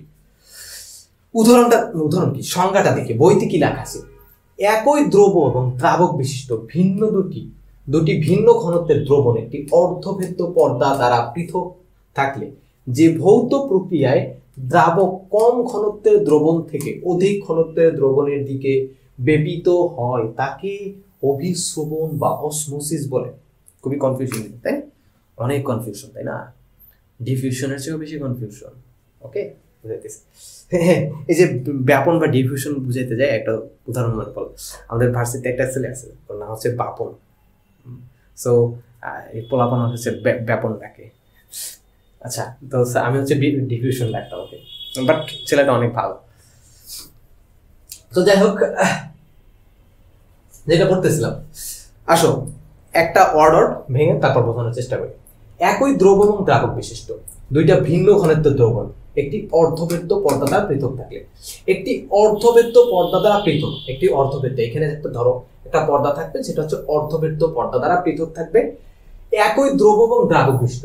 একই দ্রব এবং দ্রাবক মানে এখানে হচ্ছে কি পানি চিনি, তারপর হচ্ছে পানি লবণ, এরকম থাকতে পারবে না। এখানে যদি পানি চিনি থাকে এখানেও পানি চিনি থাকবে, এখানে যদি পানি লবণ থাকে এখানেও পানি লবণ থাকবে, মানে পর্দার দুই পাশে সেম থাকবে। একই দ্রব এবং দ্রাবক বিশিষ্ট দুইটা ভিন্ন ঘনত্ব, বাট এই ক্ষেত্রে একই দ্রব এবং দ্রাবক থাকবে, বাট ঘনত্ব বা ডেনসিটি ডিফারেন্স হবে। এইখানে ধরো ডেনসিটি তো কত থাকবে, ধরো ডিফারেন্ট ডেনসিটি, উদাহরণ দিলাম না, মান দিলে তারপর হচ্ছে এটার একক নিয়ে তোমরা আবার প্যাচ লাগাবা। যে এতটুকু বুঝলাম যে একই দ্রব এবং দ্রাবক বিশিষ্ট দুটি ভিন্ন ঘনত্বের দ্রবণ একটা অর্ধভেদ্য পর্দা দ্বারা পৃথক থাকলে যে ভৌত প্রক্রিয়ায় দ্রাবক কোনটা, এক্ষেত্রে দ্রাবক কোনটা পানি না, তো দ্রাবক কম ঘনত্বের দ্রবণ থেকে অধিক ঘনত্বের দ্রবণের দিকে ব্যাপিত হয়। মানে ব্যাপনের ক্ষেত্রে কি ঘটছিল, বেশি ঘনত্বের দ্রবণ থেকে কম ঘনত্বের দিকে গেছে না, বেশি ঘনত্বের দ্রবণ থেকে একটা কোনায় পারফিউম রাখলে কি হয়েছে, এখানে ঘনত্ব বেশি ছিল বা ডেনসিটি বেশি ছিল, ওই জায়গা থেকে কম ঘনত্ব মানে সারা ঘরে ছড়িয়ে পড়ছে। এই কি হইল, আমার ল্যাপটপে মেবি চার্জ লো, একেবারে 5% চার্জ। আচ্ছা, খুব তাড়াতাড়ি শেষ করতে হবে। যাই হোক, সো আচ্ছা দাও, ওইটা আমি ল্যাপটপে চার্জ দিই একটু। আচ্ছা, সব কিছু ঠিক আছে। সো কোথায় যেন ছিলাম আমরা? হ্যাঁ, আচ্ছা আগে থেকে শুরু করি আবার। সো এই কোথায় ছিলাম? একই দ্রব এবং দ্রাবক বিশিষ্ট দুটি ভিন্ন ঘনত্বের দ্রবণ একটি অর্ধভেদ্য পর্দা দ্বারা পৃথক থাকলে যে ভৌত প্রক্রিয়ায়, আচ্ছা সো দুইটা দ্রবণ, একটা হচ্ছে ধরো পানি এবং চিনির দ্রবণ এবং অন্যটা হচ্ছে পানি এবং চিনির দ্রবণ থাকতে হবে। সো এর ভিতর ডেনসিটি বা ঘনত্ব ডিফারেন্স হতে হবে। সো ঘনত্ব যদি সমান না থাকে বা ঘনত্ব যদি পার্থক্য থাকে তাহলে কি হবে, কম ঘনত্বের দ্রবণ থেকে ব্যাপনে কি হচ্ছিল, বেশি ঘনত্বের দ্রবণ থেকে মানে বেশি ঘনত্বের জায়গা থেকে কম ঘনত্বের দিকে দৌড়েছে।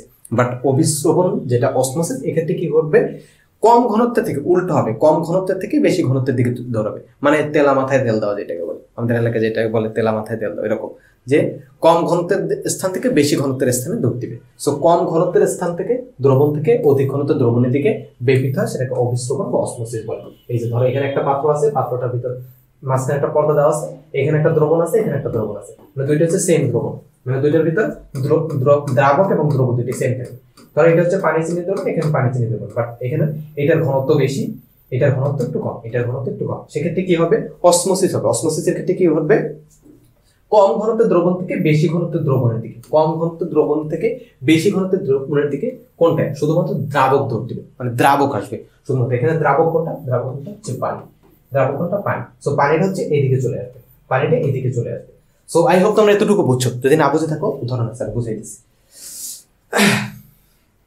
তো একটা ছবি আছে এই যে, সো এখানে দ্রবণ আছে দুইটা, এইটা হচ্ছে ধরে নিলাম পানি চিনি দ্রবণ, এটা পানি চিনি দ্রবণ। এখন ঘনত্ব কোনটা বেশি, এটি দেখা যাচ্ছে, এটার ঘনত্ব বেশি, এটার ঘনত্ব কম।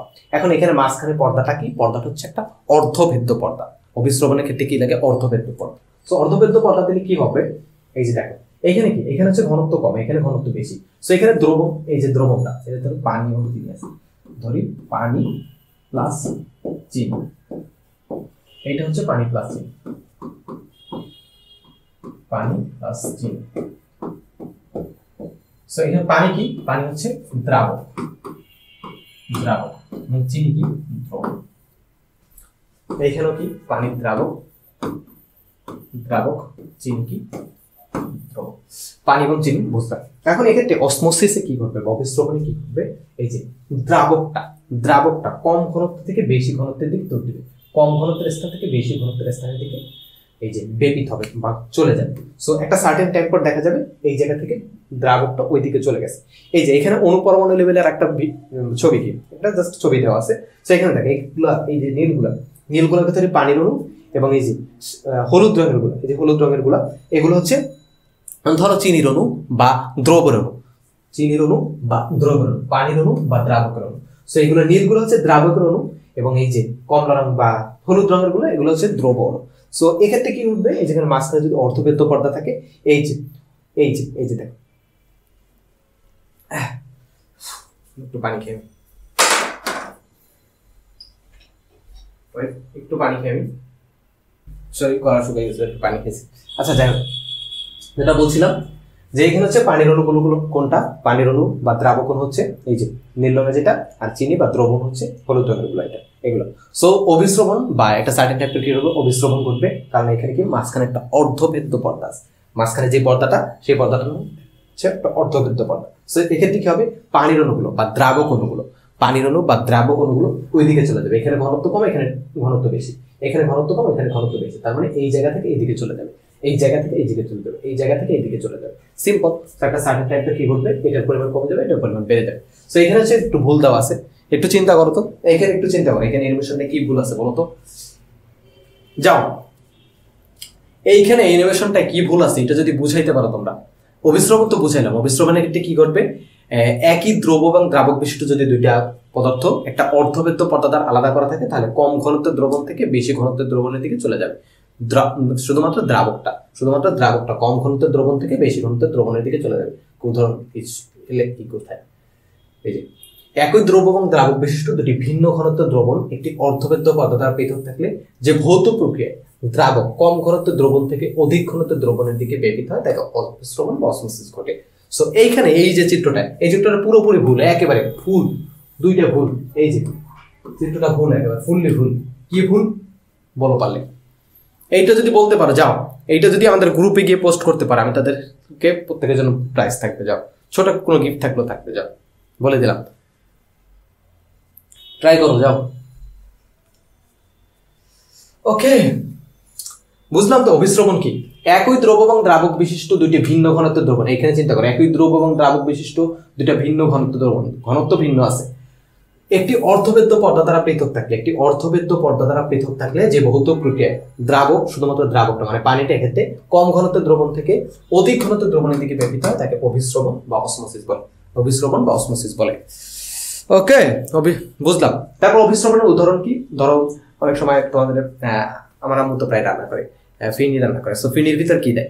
কিসমিস দেয় না? সো কিসমিসের ক্ষেত্রে কি হয়? কিসমিসটা যদি অনেক সময় পানিতে ভিজিয়ে রাখে, মানে আগে থেকে পানিতে ভিজিয়ে রাখে, রান্না করার আগে, ফিরনি রান্না করার আগে পানিতে ভিজিয়ে রাখে, সেক্ষেত্রে কি হয়? কিসমিসটা ফুলে ওঠে, একেবারে নরম তুলতুলে যায়, খুব মজা লাগে খাইতে জিনিসটা।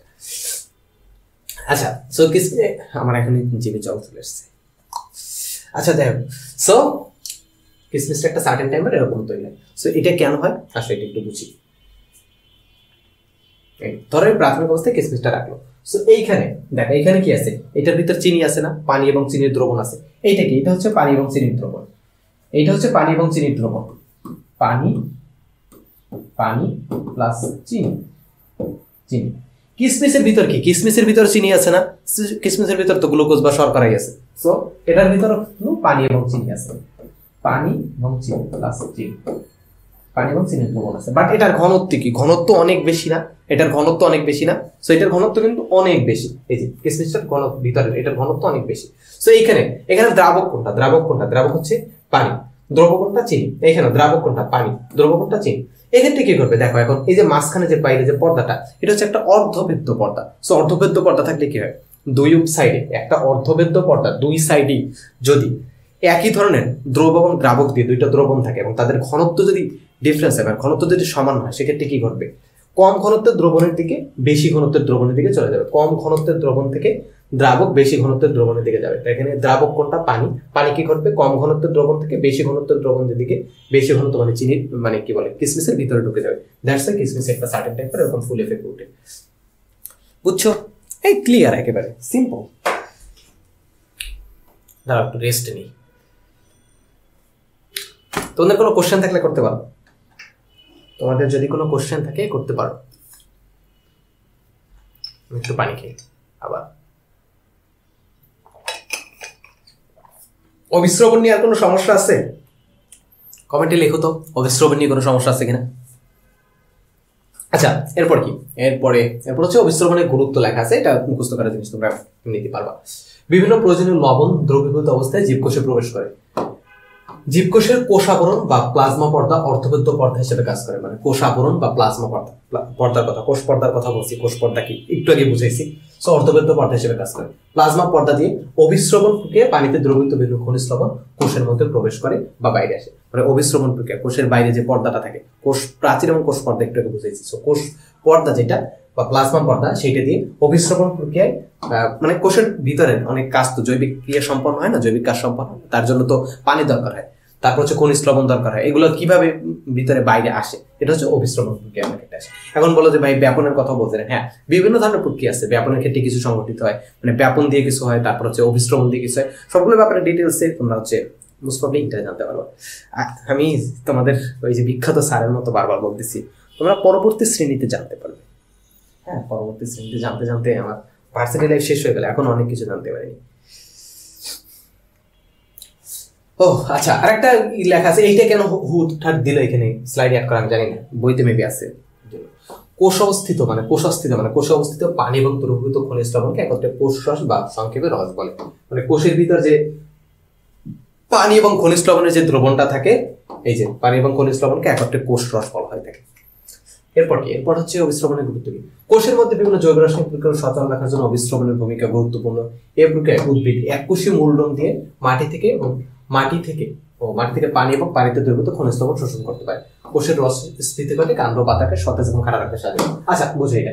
এই অভিস্রবণ প্রক্রিয়ায় উদ্ভিদ এককোষী মূলরোম দিয়ে, উদ্ভিদের মূলরোম যেটা আছে পানি শোষণ পদ্ধতি, এই যে পরের পার্টটায়, পরের 2-3টা স্লাইড পরে আছে, মূলরোম দিয়ে মাটি থেকে পানি শোষণ করে। উদ্ভিদ তো মাটি থেকে পানি শোষণ করে না, সেই পানি শোষণটা আসলে অভিস্রবণ প্রক্রিয়া করে। পানি এবং খনিজ লবণ শোষণ অভিস্রবণ প্রক্রিয়া করে থাকে।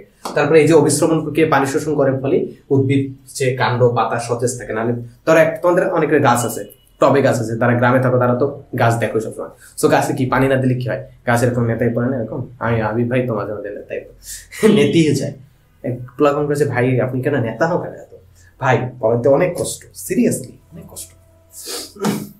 তারপর হচ্ছে ফুলের পাপড়ি বন্ধ বা খুলতে সাহায্যকারী যেটা, এটা হচ্ছে অভিস্রবণ। তাছাড়া প্রাণীর অন্ত্রে খাদ্য শোষিত, অন্ত্রে খাদ্য শোষণের ক্ষেত্রেও এই যে অভিস্রবণ প্রক্রিয়া কাজে লাগে। অভিস্রবণ, ও আচ্ছা, সর্বশেষ হচ্ছে একটা এক্সপেরিমেন্টের কথা দেওয়া আছে। সো এক্সপেরিমেন্টটা আসলে আমার হাতে কাছে এইসব কিছু নাই এখন, নাহলে আমি এক্সপেরিমেন্টটা করতাম।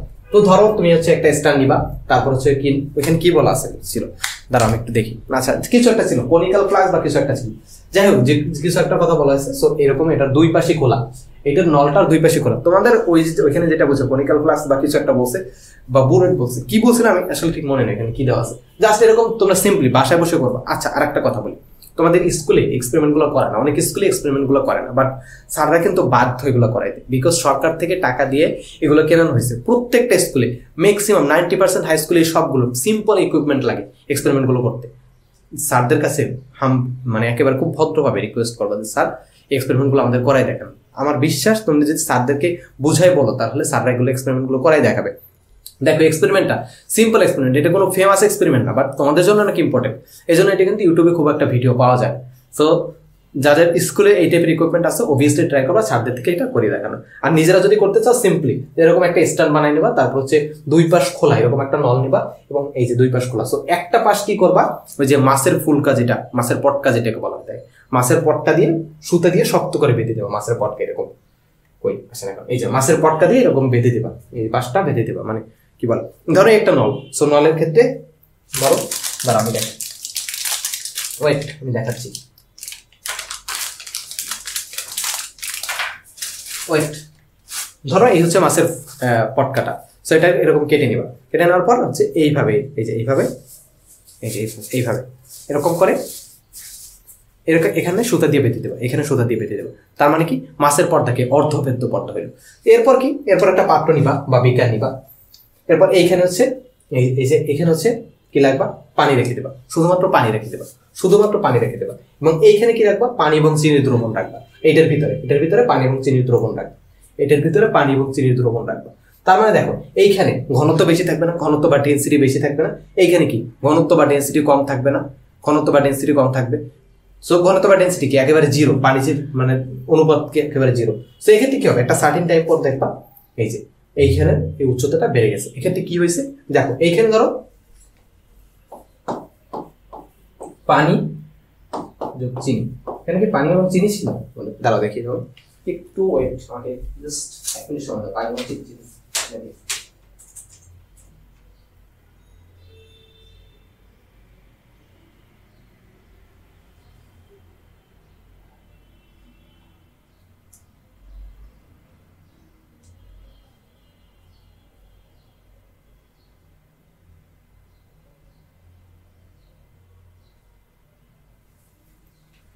আমার ল্যাপটপ অফ হয়ে গেছে, পৃষ্ঠা বন্ধ যাওয়ার জন্য। আচ্ছা ধরো এখানে হচ্ছে পানি চিনি। সো পানি কি, পানি হচ্ছে দ্রাবক এবং চিনি কি দ্রবক। এইখানে কি, এখানে হচ্ছে পানি চিনির গাঢ় দ্রবণ আছে। সেক্ষেত্রে পানি হচ্ছে দ্রাবক আর চিনি কি, চিনি হচ্ছে দ্রবক, পানি চিনি দ্রবক। সো একটা সার্টেন টাইপের কি হবে, মানে এখানে যেহেতু অর্ধভেদ্য পর্দা আছে, একটা অর্ধভেদ্য পর্দা। সো অর্ধভেদ্য পর্দার ক্ষেত্রে কি করবে, অভিস্রবণ করবে। অভিস্রবণে কি হয়, কম ঘনত্বের স্থান থেকে বেশি ঘনত্বের স্থানের দিকে দ্রাবকটা চলে যায়। সেখানে দ্রাবক কোনটা, পানি, পানিটা এটার ভিতরে ঢুকে যাবে। আই হোপ বুঝছো অভিস্রবণ ব্যাপারটা, বুঝছো। সো শেষ, অভিস্রবণের টপিকটা শেষ। আই হোপ অভিস্রবণ এই টপিকটা বুঝছো, এই টপিকে কোনো আর কোনো প্রবলেম নাই। আমাকে এত ছোট ছোট দেখাচ্ছে কেন, দাঁড়াও তো দেখি টেক্সটগুলো কি দেখা যাচ্ছে। আচ্ছা যদি দেখা না যায় তাহলে 1080p করে নিবা, 1080p করে নিবা। যদি দেখা না যায় তাহলে 1080p করে নিবা। 1080p বুঝো, নিচে কোনায়। অনেকে বলে ভাই আপনাকে দেখা যাচ্ছে না, অস্পষ্ট দেখা যাচ্ছে। ভাইয়া এটা অনেক দামি ক্যামেরা দিয়ে রেকর্ড করা হচ্ছে, তোমরা দেখতে কেন পাবা না, আই ডোন্ট নো হোয়াই। আচ্ছা দাঁড়াও, এরপরে কি টপিক দেখি, ছোট্ট একটা ব্রেক। আচ্ছা আমাদের এরপরের টপিক হচ্ছে উদ্ভিদের পানি শোষণ পদ্ধতি। একটু আগে যেটা কথা বলছিলাম যে উদ্ভিদের তো বেঁচে থাকার জন্য তার পানির দরকার, তাই না? সো পানিটা কোথা থেকে পায়, মাটি থেকে শোষণ করে। এবং এই পদ্ধতিটা কি, মানে এই পানি শোষণটা কিভাবে ঘটে সেটার ব্যাপারে আমরা এখন জানি। তো চলো শুরু করি।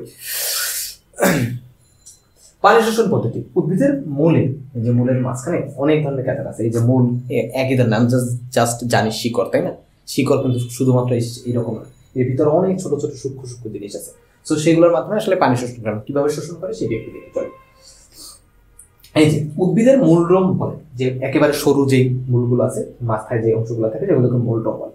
এই অঞ্চল দিয়ে আসলে মেইন যে জিনিসটা মানে পানিটা সে শোষণ করে, মূলরম অঞ্চল দিয়ে পানি শোষণ করে। এবং কোষ সৃষ্টিকার অঞ্চল যেটা, এইটা দিয়ে হচ্ছে খনিজ লবণ শোষণ করে। এবং সর্বশেষ মাঝখানে মানে মাথায় যে অংশটা থাকে যেটাকে মূলত্র বা মূল টুপি বলা হয় থাকে। তো পানি শোষণ করে কোন জায়গাটা দিয়ে? মূলরম অঞ্চল দিয়ে। যে মূলরম অঞ্চল দিয়ে। এবং কোষ সৃষ্টিকারী অঞ্চল যেটা, কোষ সৃষ্টিকারী অঞ্চল যেটা, এইটা দিয়ে হচ্ছে খনিজ লবণ শোষণ করে। উদ্ভিদের বেঁচে থাকার জন্য তো শুধুমাত্র পানির দরকার না, তাই না? খনিজ লবণ দরকার, পুষ্টি উপাদান দরকার, সেগুলো শোষণ করে এই যে কোষ সৃষ্টিকারী অঞ্চল দিয়ে। মূলরম, এই যে মূলরমটা, এই যে মূলরমটা হচ্ছে পানির, ধরো এই যে মাটির কণা এরকম, মাটির কণার মাঝখানে এরকম পানি থাকে। এখানে বলা হচ্ছে কৈশিক পানি।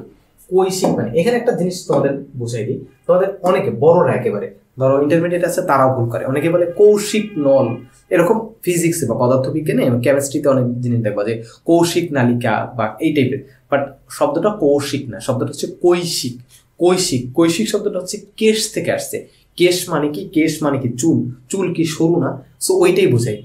কৈশিক নালী মানে চুলের মতো সরু নালী, এটা বোঝায়। কৌশিক না, কৈশিক নালী। সো কৈশিক পানি হচ্ছে মাটির কণার ফাঁকে ফাঁকে যে সূক্ষ্ম পানির কণা থাকে, সেটা হচ্ছে কৈশিক পানি। এটা হচ্ছে মূলরম দিয়ে শোষণ করে। কিভাবে শোষণ করে সেটা একটু দেখে আসো। বইতে কি লেখা আছে যে মাটি থেকে পানি এবং পানিতে দ্রবীভূত খনিজ লবণ উদ্ভিদের সজীব কোষে টেনে নেওয়ার পদ্ধতিকে সাধারণত শোষণ বলা হয়। মানে উদ্ভিদ মাটি থেকে যে পানিটা নেয় সেটা হচ্ছে শোষণ পদ্ধতিতে নেয়। উদ্ভিদ মাটি থেকে মানে মাটি থেকে পানি এবং পানিতে দ্রবীভূত খনিজ লবণ, পানি এবং খনিজ লবণ শোষণ পদ্ধতি মানে শোষণ করে নেয়। এই পদ্ধতিটা মানে যেভাবে টেনে নেয় সেই পদ্ধতিটাকে শোষণ বলা হয় থাকে। আচ্ছা, এরপরে কি আছে? স্থলজ উদ্ভিদগুলো, স্থলজ উদ্ভিদ মানে আমাদের চারপাশে যে উদ্ভিদগুলো থাকে সেগুলো মেনলি। স্থলজ উদ্ভিদগুলো মূলরম বা মূলরম দিয়ে, উদ্ভিদগুলোর মূলরম মাটির সূক্ষ্ম কণার ফাঁকে লেগে থাকা কৈশিক পানি অভিস্রবণ প্রক্রিয়া, মানে এই যে প্রক্রিয়াটা একটু আগে যেটা বললাম, অভিস্রবণ ব্যাপন আসলে কেন করতে হবে? শুধুমাত্র কি পারফিউমের ব্যাপারে জানার জন্য? অবভিয়াসলি না, পারফিউম না, শুধুমাত্র আমাদের প্রাণী দেহের কথা বলো, মানুষের দেহের কথা বলো, বা উদ্ভিদ, আমাদের চারপাশে যাদের জন্য আমরা বেঁচে আছি উদ্ভিদের কারণে, সেই উদ্ভিদের বিভিন্ন শারীরবৃত্তীয় যে প্রক্রিয়াগুলো সেগুলো সম্পন্ন হওয়ার জন্য যে ব্যাপন, তারপর হচ্ছে অভিস্রবণ, এই জিনিসগুলো দরকার। সেই জন্য আগে এগুলো জেনে নিয়েছি, তারপর এগুলোর প্রয়োগটা দেখছি। দেখো, অভিস্রবণ একটু আগে দেখলাম, এখন হচ্ছে দেখবো যে অভিস্রবণের প্রয়োগটা কোথায়। এই যে স্থলজ উদ্ভিদগুলো মানে আমাদের চারপাশে যে উদ্ভিদগুলো থেকে, মানে যেগুলো মাটির উপরে দাঁড়িয়ে আছে, মাটির নিচে যেগুলো শিকড়, সেই উদ্ভিদগুলো মূলরম, মানে সেই উদ্ভিদগুলোর মূলরমের যে সূক্ষ্ম অংশটা দেখলাম একটু আগে, মাটির সূক্ষ্ম কণার ফাঁকে লেগে থাকা, মাটির সূক্ষ্ম কণার ফাঁকে লেগে থাকা কৈশিক পানি অভিস্রবণ প্রক্রিয়া নিজ দেহে টেনে নেয়। অভিস্রবণ প্রক্রিয়া বুঝছি, অভিস্রবণ প্রক্রিয়া নিজ দেহে টেনে নেয়। পানিতে নিমজ্জিত উদ্ভিদগুলো সারা দেহ দিয়ে পানি শোষণ করে। মানে পানিতে নিমজ্জিত অনেক উদ্ভিদ আছে না, যেমন কচুরিপানা আছে, তারপর আরো বিভিন্ন ধরনের উদ্ভিদ আছে, যেমন তোমাদের যাদের একুরিয়াম আছে, একুরিয়ামে বিভিন্ন ধরনের গাছপালা রাখো না, সো কচুরিপানা বলো, আরো কি শ্যাওলা, আর কি শ্যাওলা না, কচুরিপানাই মনে পারছে। মাটির পানির উপরে আর কি কি থাকে? পদ্মফুল কি পানির উপরে থাকে? যাই হোক, মানে মূল যাদের মাটিতে থাকে না তারাই তো হচ্ছে পানিতে নিমজ্জিত উদ্ভিদ। পানিতে নিমজ্জিত উদ্ভিদগুলো সারা দেহ দিয়ে পানি শোষণ করে থাকে। এতটুকু বুঝছো? আচ্ছা, এরপরে কি আছে দেখি।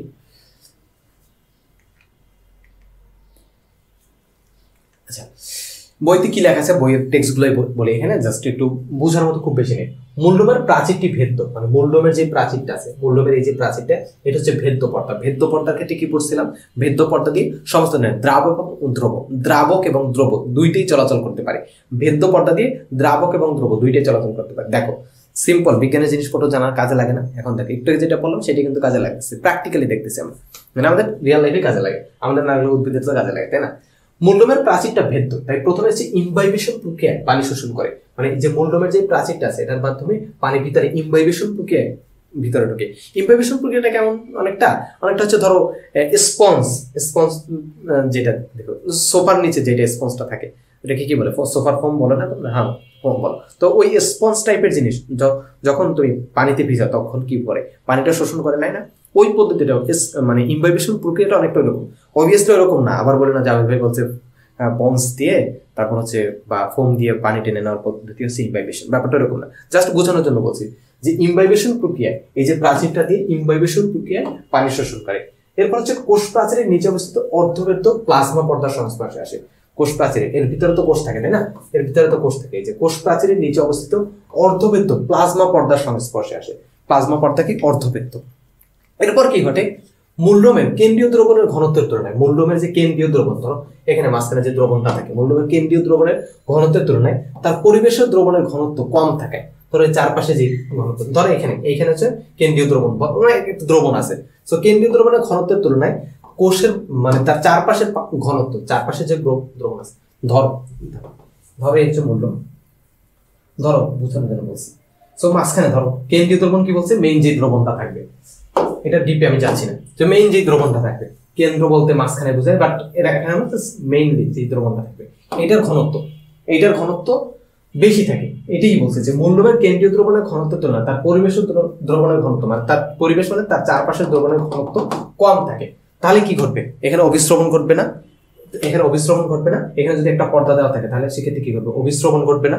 তো অভিস্রবণ ঘটে কি ঘটবে, মানে কম ঘনত্বের দ্রবণ থেকে বেশি ঘনত্বের দ্রবণের দিকে যাবে, কম ঘনত্বের দ্রবণের দিকে দ্রাবক বেশি ঘনত্বের দিকে যাবে। এখানে দ্রাবক কোনটা, পানি, সো পানি হচ্ছে কেন্দ্রীয় দ্রবণের ঘনত্বের দিকে যাবে। তো অভিস্রবণ প্রক্রিয়া কোষের মধ্যে প্রবেশ করে। সো ধরে হচ্ছে কোষ, তার মানে কোষের ভিতরে এটা হচ্ছে কেন্দ্রীয় দ্রবণ, মানে ধরো কোষের ভিতরে যে কোষরসটাকে ধরলাম কেন্দ্রীয় দ্রবণ, সেটার ঘনত্ব বেশি থাকে। আর এখানে মূলরোম পানি শোষণ করে নিছে, ইমবাইবেশন প্রক্রিয়া যে পানিগুলো শোষণ করে নিছে এগুলোর চারপাশে আছে। সো এখানে যে এই যে পর্দাটা, কোষ পর্দাটা, এটা হচ্ছে অর্ধবৃত্ত পর্দা। সো এই অর্ধবৃত্ত পর্দা দিয়ে ভিতরে অভিস্রবণ প্রক্রিয়া পানিটা প্রবেশ করবে।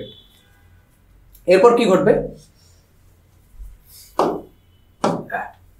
মূলের বাইরের আবরণ থেকে কেন্দ্র পর্যন্ত সব কোষরসের ঘনত্ব সমান হয়, ফলে কোষান্তর অভিস্রবণের কারণে মূলের এক কোষ থেকে অন্য কোষে পানির গতি অব্যাহত থাকে।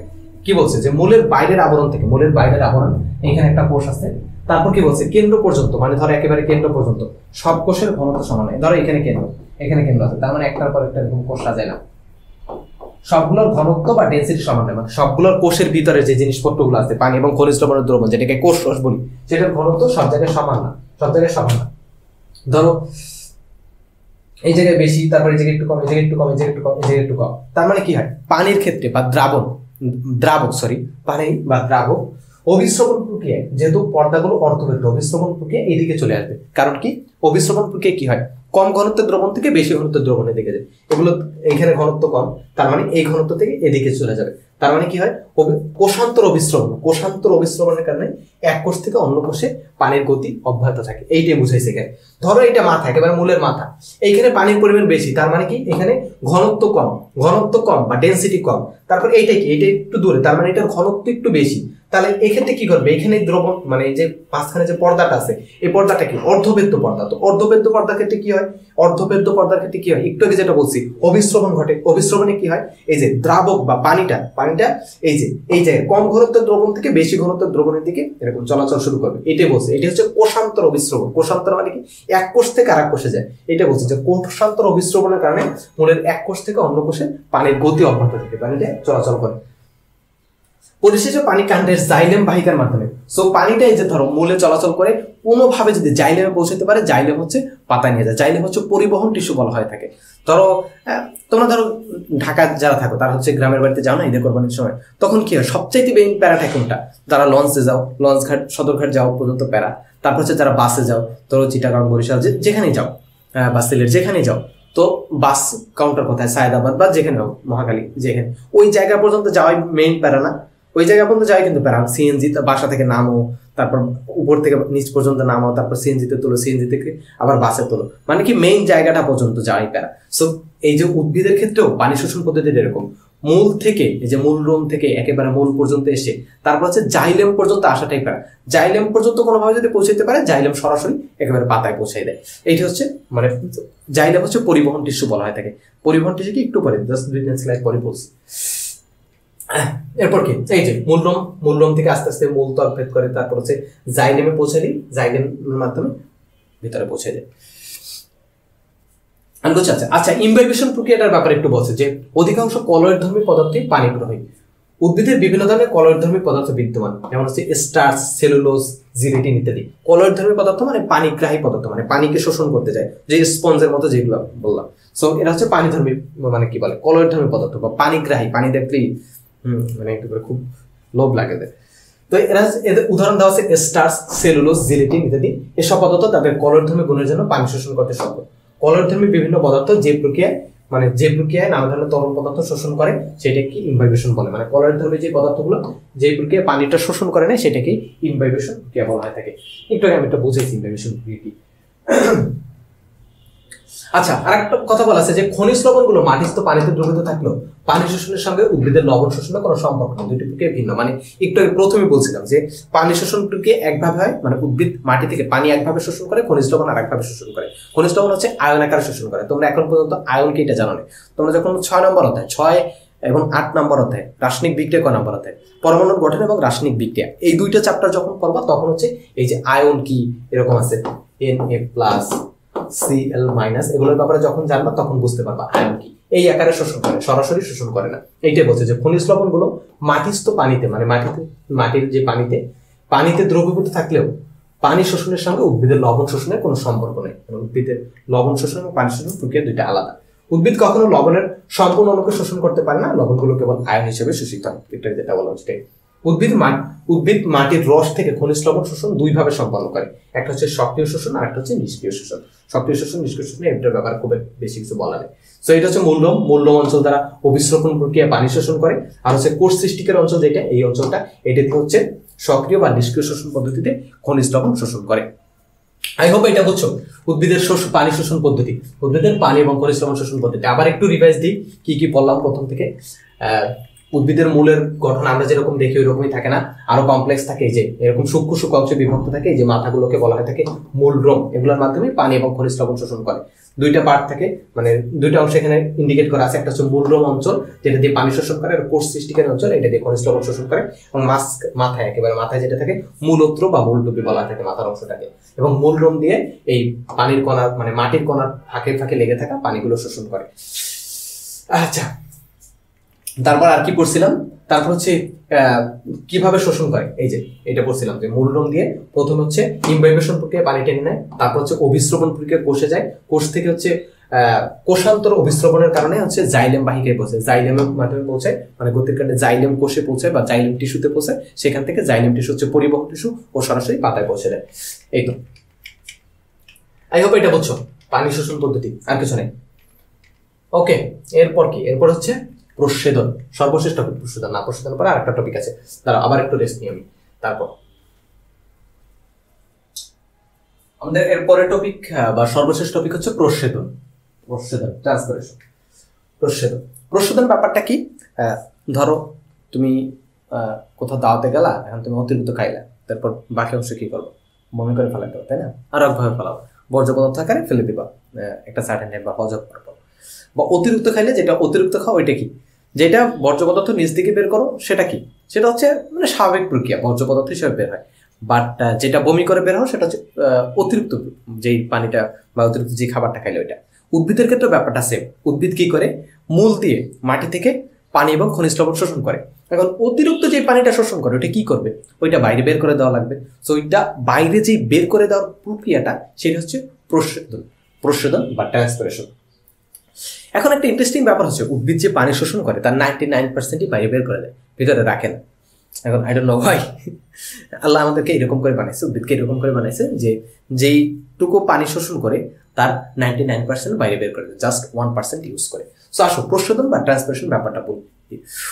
ট্রান্সপিরেশন ব্যাপারটা কি? উদ্ভিদ যে মূলরোমের সাহায্যে যে পানি এবং খনিজ লবণ শোষণ করে, উদ্ভিদ মূলরোমের সাহায্যে যে পানি এবং খনিজ লবণ শোষণ করে, সেই শোষিত পানির কিছু অংশ তার উদ্ভিদ বিবেকীয় কাজে ব্যবহার করে। পেন কোথায় আমার? ধরো ওইটা এত ডিস্টার্ব করে গেল। পানি থেকে প্রচুর পরিমাণ খনিজ লবণ, মানে মাটি থেকে প্রচুর পরিমাণ পানি এবং খনিজ লবণ শোষণ করে। কিছু অংশ উদ্ভিদ তার বিপাকীয় কাজ মানে ভিতরে যে কাজ বাজ সেগুলো বিপাকীয় কাজে ব্যবহার করে, এবং বাকি অংশ বাষ্প আকারে বায়ুমণ্ডলে পরিত্যাগ করে। উদ্ভিদ দেহবন্ধ থেকে পাতার মাধ্যমে বাষ্প আকারে পানির নির্গমন প্রক্রিয়াকে প্রচ্ছেদন বা বাষ্পমোচন ইংরেজি ট্রান্সপিরেশন বলে। প্রচ্ছেদন কোথায় সংঘটিত হচ্ছে তার উপর ভিত্তিতে প্রচ্ছেদন 3 প্রকার, মানে প্রচ্ছেদন বিভিন্ন জায়গায়, উদ্ভিদের বিভিন্ন জায়গায় প্রচ্ছেদন হতে পারে। সো এটার উপর ভিত্তি করে প্রচ্ছেদনটা হচ্ছে 3 প্রকার। প্রচ্ছেদন 3 প্রকার, মানে 3 প্রকার প্রচ্ছেদন 3টা কি? একটা হচ্ছে পত্ররন্ধ্রীয় প্রচ্ছেদন, পত্ররন্ধ্রীয় বা স্টেমাটা, পত্ররন্ধ্র মানে স্টেমাটা। So স্টেমাটা transpiration. তারপর দুই নম্বর হচ্ছে ত্বকীয় বা কিউটিকুলার প্রশোধন, ত্বকীয় বা কিউটিকুলার কিউটিকুলার ট্রান্সপিরেশন, এবং থার্ড হচ্ছে লেন্টিকুলার ট্রান্সপিরেশন বা লেন্টিকুলার প্রশোধন। পত্ররন্ধ্রীয় প্রশোধন কি? পত্ররন্ধ্রীয়, পত্র মানে কি পাতা, রন্ধ্র মানে কি ছিদ্র, মানে পাতার মধ্যে উদ্ভিদের কিছু ছিদ্র থাকে, পাতার মধ্যে উদ্ভিদের কিছু ছিদ্র থাকে। দেখো পাতার ভিতরে মাইক্রোস্কোপিক ভিউ, এটা মানে খালি চোখে দেখা যায় না। সো এই যে ছিদ্রগুলো, এরকম কিছু ছিদ্র থাকে, এই ছিদ্রগুলো থেকে দেখো ঠোঁটের মতো দেখা যায়, তাই না? কি সুন্দর ঠোঁট, তাই না? এই যে ঠোঁটের মতো দেখাচ্ছে। সো এই যে ঠোঁট, এই যে রন্ধ্রগুলা থেকে বা ছিদ্রগুলা থেকে, এই ছিদ্রগুলাকে বলা হয় থাকে পত্ররন্ধ্র, মানে পাতায় যেহেতু থাকে এই ছিদ্রগুলা, তো পত্ররন্ধ্র মানে পত্ররন্ধ্র বলা হয় থাকে। সো এইগুলা থেকে যেই পানিটা বের হয়ে যায় বা যেই প্রস্বেদনটা ঘটে সেটাকে বলা হয় থাকে পত্ররন্ধ্রীয় প্রস্বেদন। উদ্ভিদের যে প্রস্বেদন ঘটে, উদ্ভিদ তো 99% বের করে দেয় পানি। সো ওই যে 99%, তারও মানে তার প্রায় 99% হচ্ছে আবার এই যে পত্ররন্ধ্রীয়, মানে প্রস্বেদন যতটুকু প্রস্বেদন ঘটে তার ভিতর অধিকাংশ হচ্ছে পত্ররন্ধ্রের মাধ্যমে ঘটে। তারপর হচ্ছে ত্বকীয় বা কিউটিকুলার প্রস্বেদন।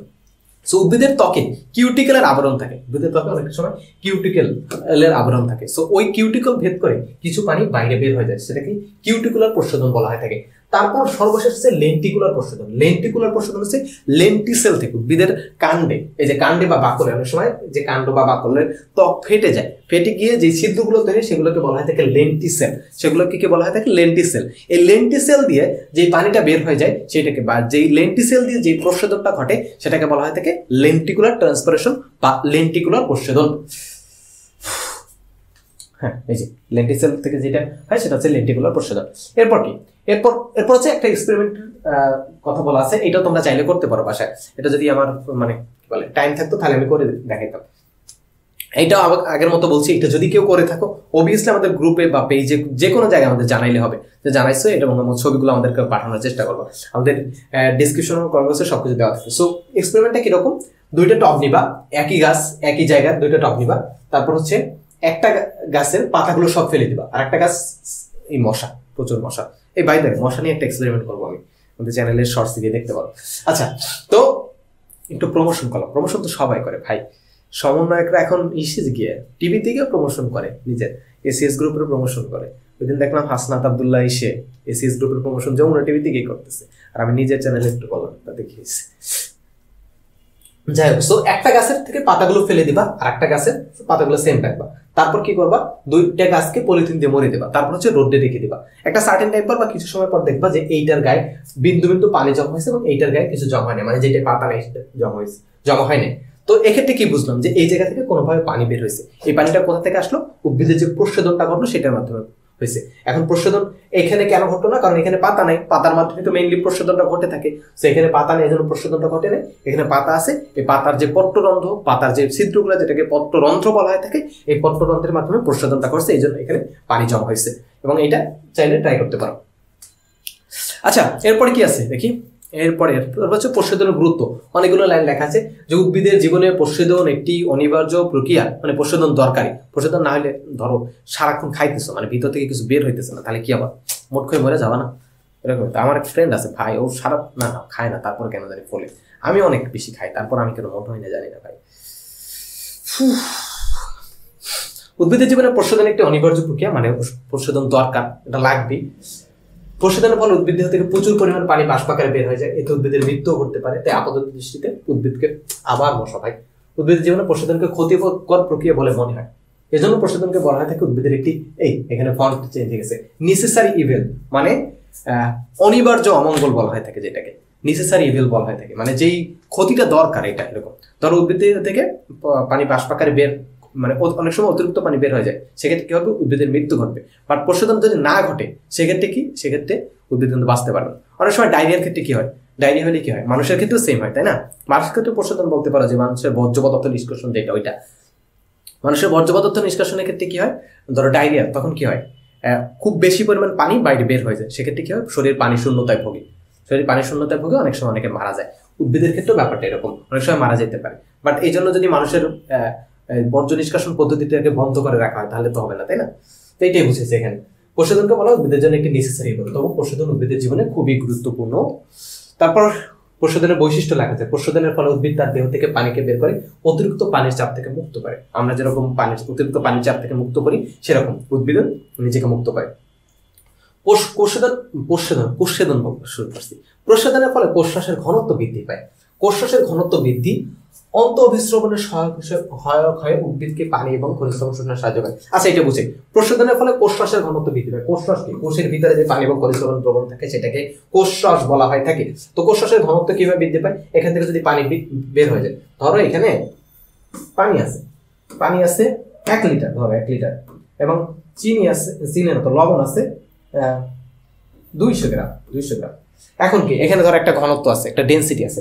এখন এখান থেকে পানি 1 লিটার ছিল, তো পানি 1 লিটার থেকে যদি 1 লিটার মানে কি 1000 ml এবং এখানে হচ্ছে কি বলে লবণ আছে 200 গ্রাম। সো এখন যদি পানিটা কমাই দিই, এখান থেকে পানি যদি পানি কমাই ধরো 500 ml করে দিলাম, 500 ml, তার মানে এখানে কি বলে লবণ কিন্তু 200 গ্রামই আছে। তার মানে কি পানির পরিমাণ কমে গেছে, মানে চিনি বা লবণের পরিমাণ ওই তুলনায় বেড়ে গেছে, তার মানে এটার ঘনত্ব বেড়ে গেছে। তো একটা জায়গা থেকে দ্রাবক বা পানিটা যদি কমাই নেই তাহলে কি ওইটা বেশি ঘন হয়ে যাবে। আচ্ছা, একটা সিম্পল জিনিস চিন্তা করো, তুমি ধরো আটা ময়দা একসাথে গুলতেছো। সো 1 লিটার পানির ভিতর 500 গ্রাম আটা বা ময়দা দিলে যেই পরিমাণ ঘন হবে, 800 গ্রাম আটা বা ময়দা দিলে ঘন কি বেশি না কম হবে? অবভিয়াসলি বেশি ঘন হবে, কারণ ঘনত্ব বেশি। তার মানে কি? তার মানে যেটা পানির পরিমাণ যদি বেড়ে যায়, পানির পরিমাণ বা দ্রাবকের পরিমাণ যদি বেড়ে যায়, তার মানে কি ঘনত্ব কমে যায়। দ্রাবকের পরিমাণ যদি কমে যায় তার মানে ঘনত্ব বেড়ে যায়। সো এখানে কোষ থেকে যদি পানি বের হয়ে যায় তার মানে এটা ঘনত্ব বৃদ্ধি পাবে। সো কোষরাশের ঘনত্ব বৃদ্ধি পায়। ঘনত্ব বৃদ্ধি পাইলে কি হয়? ও নিচ থেকে আবার আরো পানি টানতে পারবে, মানে একদিক থেকে ও বের করবে আর একদিক থেকে নেবে, এইরকম। খুবই খারাপ লোক কোষ। উদ্ভিদকে ঠান্ডা রাখে এবং পাতার আর্দ্রতা বজায় রাখে, মানে পানি বের করে দিয়ে উদ্ভিদকে ঠান্ডা রাখে। প্রশোধনের ফলে খাদ্য তৈরির জন্য পাতায় অবিরাম পানি সরবরাহ হয়। পাতায় প্রশোধনের ফলে জাইলেম বাহিকে পানির যে টান সৃষ্টি হয় তা মূলরোম কর্তৃক পানি শোষণ উদ্ভিদ শীর্ষে পরিবহনে সাহায্য করে। মানে এই যে একটু আগে যেটা বললাম, কোষ থেকে যেহেতু পানি প্রশোধন প্রক্রিয়া বের হয়ে যাওয়ার ফলে কি হয়? এই যে জাইলেম বাহিকে একটা টান সৃষ্টি হয়, মানে এখানে পানির স্বল্পতা সৃষ্টি হয়েছে, তার মানে এই নিচের থেকে মূল থেকে একটা টান সৃষ্টি হয়, এইদিকে মূলের দিকে একটা টান সৃষ্টি হয় যে আমার পানি লাগবে, আমার পানি শেষ হয়ে গেছে। একদিকটা বের করে দিতেছে আর নিচ থেকে বলতেছে যে আমার পানি দাও, পানি লাগবে, এরকম। মানে খেয়ে স্বভাব সারাক্ষণ শুধু। আচ্ছা, এরপর কি উদ্ভিদের প্রশোধন প্রক্রিয়া সালোক সংশ্লেষণ, মানে এরপর হচ্ছে পরিবেশে কি ভূমিকা সেটা বলছে যে উদ্ভিদের প্রশোধন প্রক্রিয়া সালোক সংশ্লেষণ ও শ্বসনের মতো। মানে সালোক সংশ্লেষণ প্রক্রিয়া তো উদ্ভিদে কি করে, সালোক সংশ্লেষণ প্রক্রিয়া কেন ঘটে উদ্ভিদে, যেটার মাধ্যমে আমরা হচ্ছে অক্সিজেন পাই, তাই না? সালোক সংশ্লেষণ প্রক্রিয়া কি হয়? ওরা কার্বন ডাইঅক্সাইডটা টেনে নেয় এবং অক্সিজেনটা বাইরে বের করে দেয়, তাই না? সো সালোক সংশ্লেষণ প্রক্রিয়া মানে পরিবেশে কিন্তু উদ্ভিদের পরিবেশে কিন্তু অনেক ভূমিকা আছে, বাট এই যে প্রশোধন প্রক্রিয়া পরিবেশে খুব একটা ভূমিকা নেই। আবার একেবারে যে নাই ওইরকম না, কারণ কি এই যে পানিটা বাষ্প আকারে বের হয়, এখানে অতিরিক্ত বাষ্প পরিবেশে তৈরি হচ্ছে না, যেটা বৃষ্টিতে সহায়তা করে না। এইটাই বলছে যে উদ্ভিদের প্রশোধন প্রক্রিয়া সালোক সংশ্লেষণ ও শ্বসনের মতো পরিবেশে তেমন কোনো প্রভাব রাখে না, তবে পানি চক্রে বাষ্পীভবন অর্থাৎ ভূপৃষ্ঠে পানি জলীয় বাষ্প হিসেবে বায়ুমণ্ডল প্রেরণ করতে স্থলজ উদ্ভিদের প্রশোধন গুরুত্বপূর্ণ ভূমিকা পালন করে। প্রশোধনের ফলে প্রচুর পরিমাণে পানি বাষ্পাকারে বায়ুমণ্ডলে পৌঁছায়, মানে প্রশোধনের ফলে যে পানিটা বের হয় তো বাষ্পাকারে বের হয়, বাষ্পাকারে কোথায় যায়? আমাদের বায়ুমণ্ডলে পৌঁছে যায়। এই তো, আর কিছু আছে? আচ্ছা, এরপর সর্বশেষ টপিক আমাদের, সেটা হচ্ছে পানি এবং খনিজ লবণ পরিবহনে। একটু আগে পড়ছিলাম, মানে একটা টপিক আগে কি পড়ছিলাম, উদ্ভিদের পানি এবং খনিজ লবণ শোষণ পড়ছিলাম। এরপর হচ্ছে উদ্ভিদের পানি এবং খনিজ লবণ পরিবহন, মানে শোষণ করলাম, এরপর তো পরিবহন করতে হবে, তাই না? সো শোষিত পানি এবং খনিজ লবণ মূল থেকে পাতায় পৌঁছানো এবং পাতায় তৈরি খাদ্যবস্তু সারা দেহে ছড়িয়ে পড়াকে পরিবহন বলে। উদ্ভিদের যে পাতাটাকে কিন্তু উদ্ভিদের রান্নাঘর বলা হয়, মানে ওইখানে খাবার দাবার যত পুষ্টি উপাদান সেটা তৈরি হয়, পানি ওইখানে যায়, তারপর হচ্ছে সালোক সংশ্লেষণ ওই পাতায় ঘটে, ক্লোরোফিলে ঘটে, আরো তারপর হচ্ছে পাওয়ার হাউস যেটাকে বলে মাইটোকন্ড্রিয়া, ওইটা হচ্ছে পাতা, যে জিনিসপত্রগুলো সবই হচ্ছে পাতায় থাকে। সো পাতাকে উদ্ভিদের রান্নাঘর বলা হয়ে থাকে। তো এখন রান্নাঘরে পানি, মানে পানি কোথায় থাকে? পানিতে থাকে মূল থেকে রান্নাঘরে মানে পাতায় পৌঁছাতে হবে। তারপর হচ্ছে পাতার ভিতর রান্নাঘরে রান্না হলো, এখন খাবারটা কি শুধুমাত্র রান্নাঘরে থাকলে হবে? সারা ঘরে পৌঁছাতে হবে না। এখন ধরো তোমার আম্মু রান্না করেছে, খাবার ঘরে রেখে দিল, মানে রান্নাঘরে রেখে দিল, এখন হবে ঘরের ডাইনিং টেবিলে আনতে হবে। আবার তোমরা তো অনেক নবাবজাদা আসো যারা কি করো, যে খাবার তাদের টেবিল পর্যন্ত দিয়ে যাওয়া লাগে। সো ব্যাপারটা অনেকটা এরকম যে শোষিত পানি এবং খনিজ লবণ মূল থেকে পাতায় পৌঁছানো এবং পাতায় তৈরি খাদ্যবস্তু সারা দেহে ছড়িয়ে পড়ার প্রক্রিয়াটাকে হচ্ছে মানে পরিবহন বলা হয়ে থাকে। সো জাইলেম এবং ফ্লোয়েম নামক পরিবহন টিস্যুর মাধ্যমে। টিস্যু মানে কি? টিস্যু মানে হচ্ছে অনেকগুলো কোষের সমষ্টি। আমরা কি জানি, আমাদের দেহ হচ্ছে কোষ দিয়ে গঠিত এবং অনেকগুলো কোষ একত্রে মিলে টিস্যু গঠন করে। এরকম উদ্ভিদের বিভিন্ন জায়গায় বিভিন্ন ধরনের টিস্যু থাকে। সো দুই ধরনের টিস্যু আছে, জাইলেম টিস্যু এবং ফ্লোয়েম টিস্যু। জাইলেম টিস্যু এবং ফ্লোয়েম টিস্যু এরা হচ্ছে মূলত পরিবহনের কাজ করে, মানে উদ্ভিদের পরিবহনের কাজটা সম্পন্ন করে দুই ধরনের টিস্যু, একটা হচ্ছে জাইলেম টিস্যু এবং ফ্লোয়েম টিস্যু। জাইলেম টিস্যু কি করে, মূল দ্বারা শোষিত পানি পাতায় যায়, মানে জাইলেম টিস্যুর মাধ্যমে মূল দ্বারা যে পানিটা শোষণ করে সেটা হচ্ছে জাইলেম টিস্যুর মাধ্যমে পাতায় পৌঁছে যায়, এবং ফ্লোয়েম টিস্যুর মাধ্যমে পাতায় যে খাদ্যটা উৎপন্ন হয় সেটা হচ্ছে সারা দেহে ছড়িয়ে পড়ে। আই হোপ এটা বুঝছো। এরপর হচ্ছে এই যে একটা ছবি আছে, যে এই তো হচ্ছে জাইলেম টিস্যু। জাইলেম টিস্যুর মাধ্যমে কি হয়, এই যে মূল থেকে জাইলেম টিস্যুর মাধ্যমে পাতায় পৌঁছায়, মূল থেকে জাইলেম টিস্যুর মাধ্যমে পাতায় পৌঁছায়, এবং পাতায় যে খাদ্যটা তৈরি হয় পানি এবং খনিজ লবণ যেটা পাতায় তৈরি হয় সেটা হচ্ছে ফ্লোয়েম টিস্যুর মাধ্যমে প্রস্তুতকৃত খাদ্য চারদিকে ছড়িয়ে পড়ে। এরপর সর্বশেষ একটা এক্সপেরিমেন্টের ভিডিও আছে, মানে এক্সপেরিমেন্ট আছে, যে এক্সপেরিমেন্টের কথা বলছে যে উদ্ভিদে যে পরিবহনটা ঘটে, মানে জাইলেম এবং ফ্লোয়েম টিস্যুর মাধ্যমে উদ্ভিদের যে খাদ্য এবং খনিজ লবণ পানি এগুলোর পরিবহনটা ঘটে, এটার প্রমাণ কি? প্রমাণ ছাড়া আমরা কিছু বিশ্বাস করি? এখন মানুষ দেখা জিনিসই বিশ্বাস করে না, আবার প্রমাণ ছাড়া কি বিশ্বাস করে না?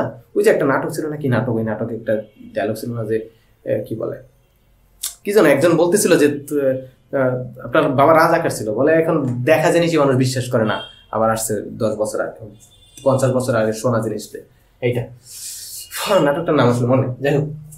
তো এইটা যে গাছটা সেটা হচ্ছে পেপারোমিয়া, যে গাছটা আমাদের কি বলে, আমি যখন বরিশাল ছিলাম তখন হচ্ছে আমাদের বাসা নিচে না, অনেক ফ্রেন্ড ছিল তানভীর, ওর বাসা থেকে আনছিলাম এটা পেপারোমিয়া যেটা।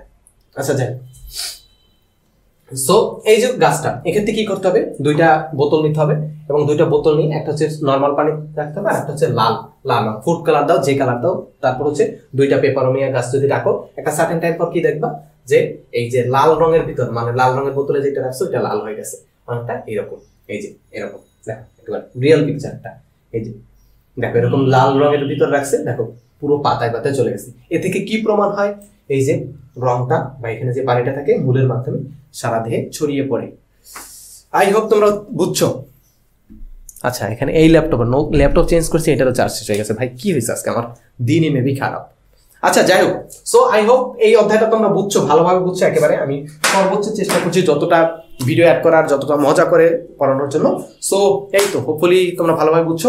আর যদি কোনো ধরনের কোশ্চেন থাকে কমেন্ট বক্সে করতে পারো, এন্ড আমাদের গ্রুপ আছে, গ্রুপগুলোর লিঙ্ক ডিসক্রিপশন এবং কমেন্ট বক্সে দেওয়া আছে, ওইখান থেকে জয়েন করতে পারো। প্লাস যেই টাস্কগুলো দিছি, এই টাস্কগুলো অবভিয়াসলি আমাদের গ্রুপে সাবমিট করবো, এন্ড হচ্ছে নোট এই ক্লাসটা দেখে আমাকে সুন্দর সুন্দর নোট করছো, নোটগুলো ক্লাস গ্রুপে সাবমিট করতে পারো, যাতে অন্যরা দেখতে পারে। ধরো তুমি নোট দিলা, শেয়ার করলা, তাহলে কি হবে, দেশের অন্য প্লাবান যদি দেখে তাহলে তোমার একটু ভাব পারবে না, তাই না?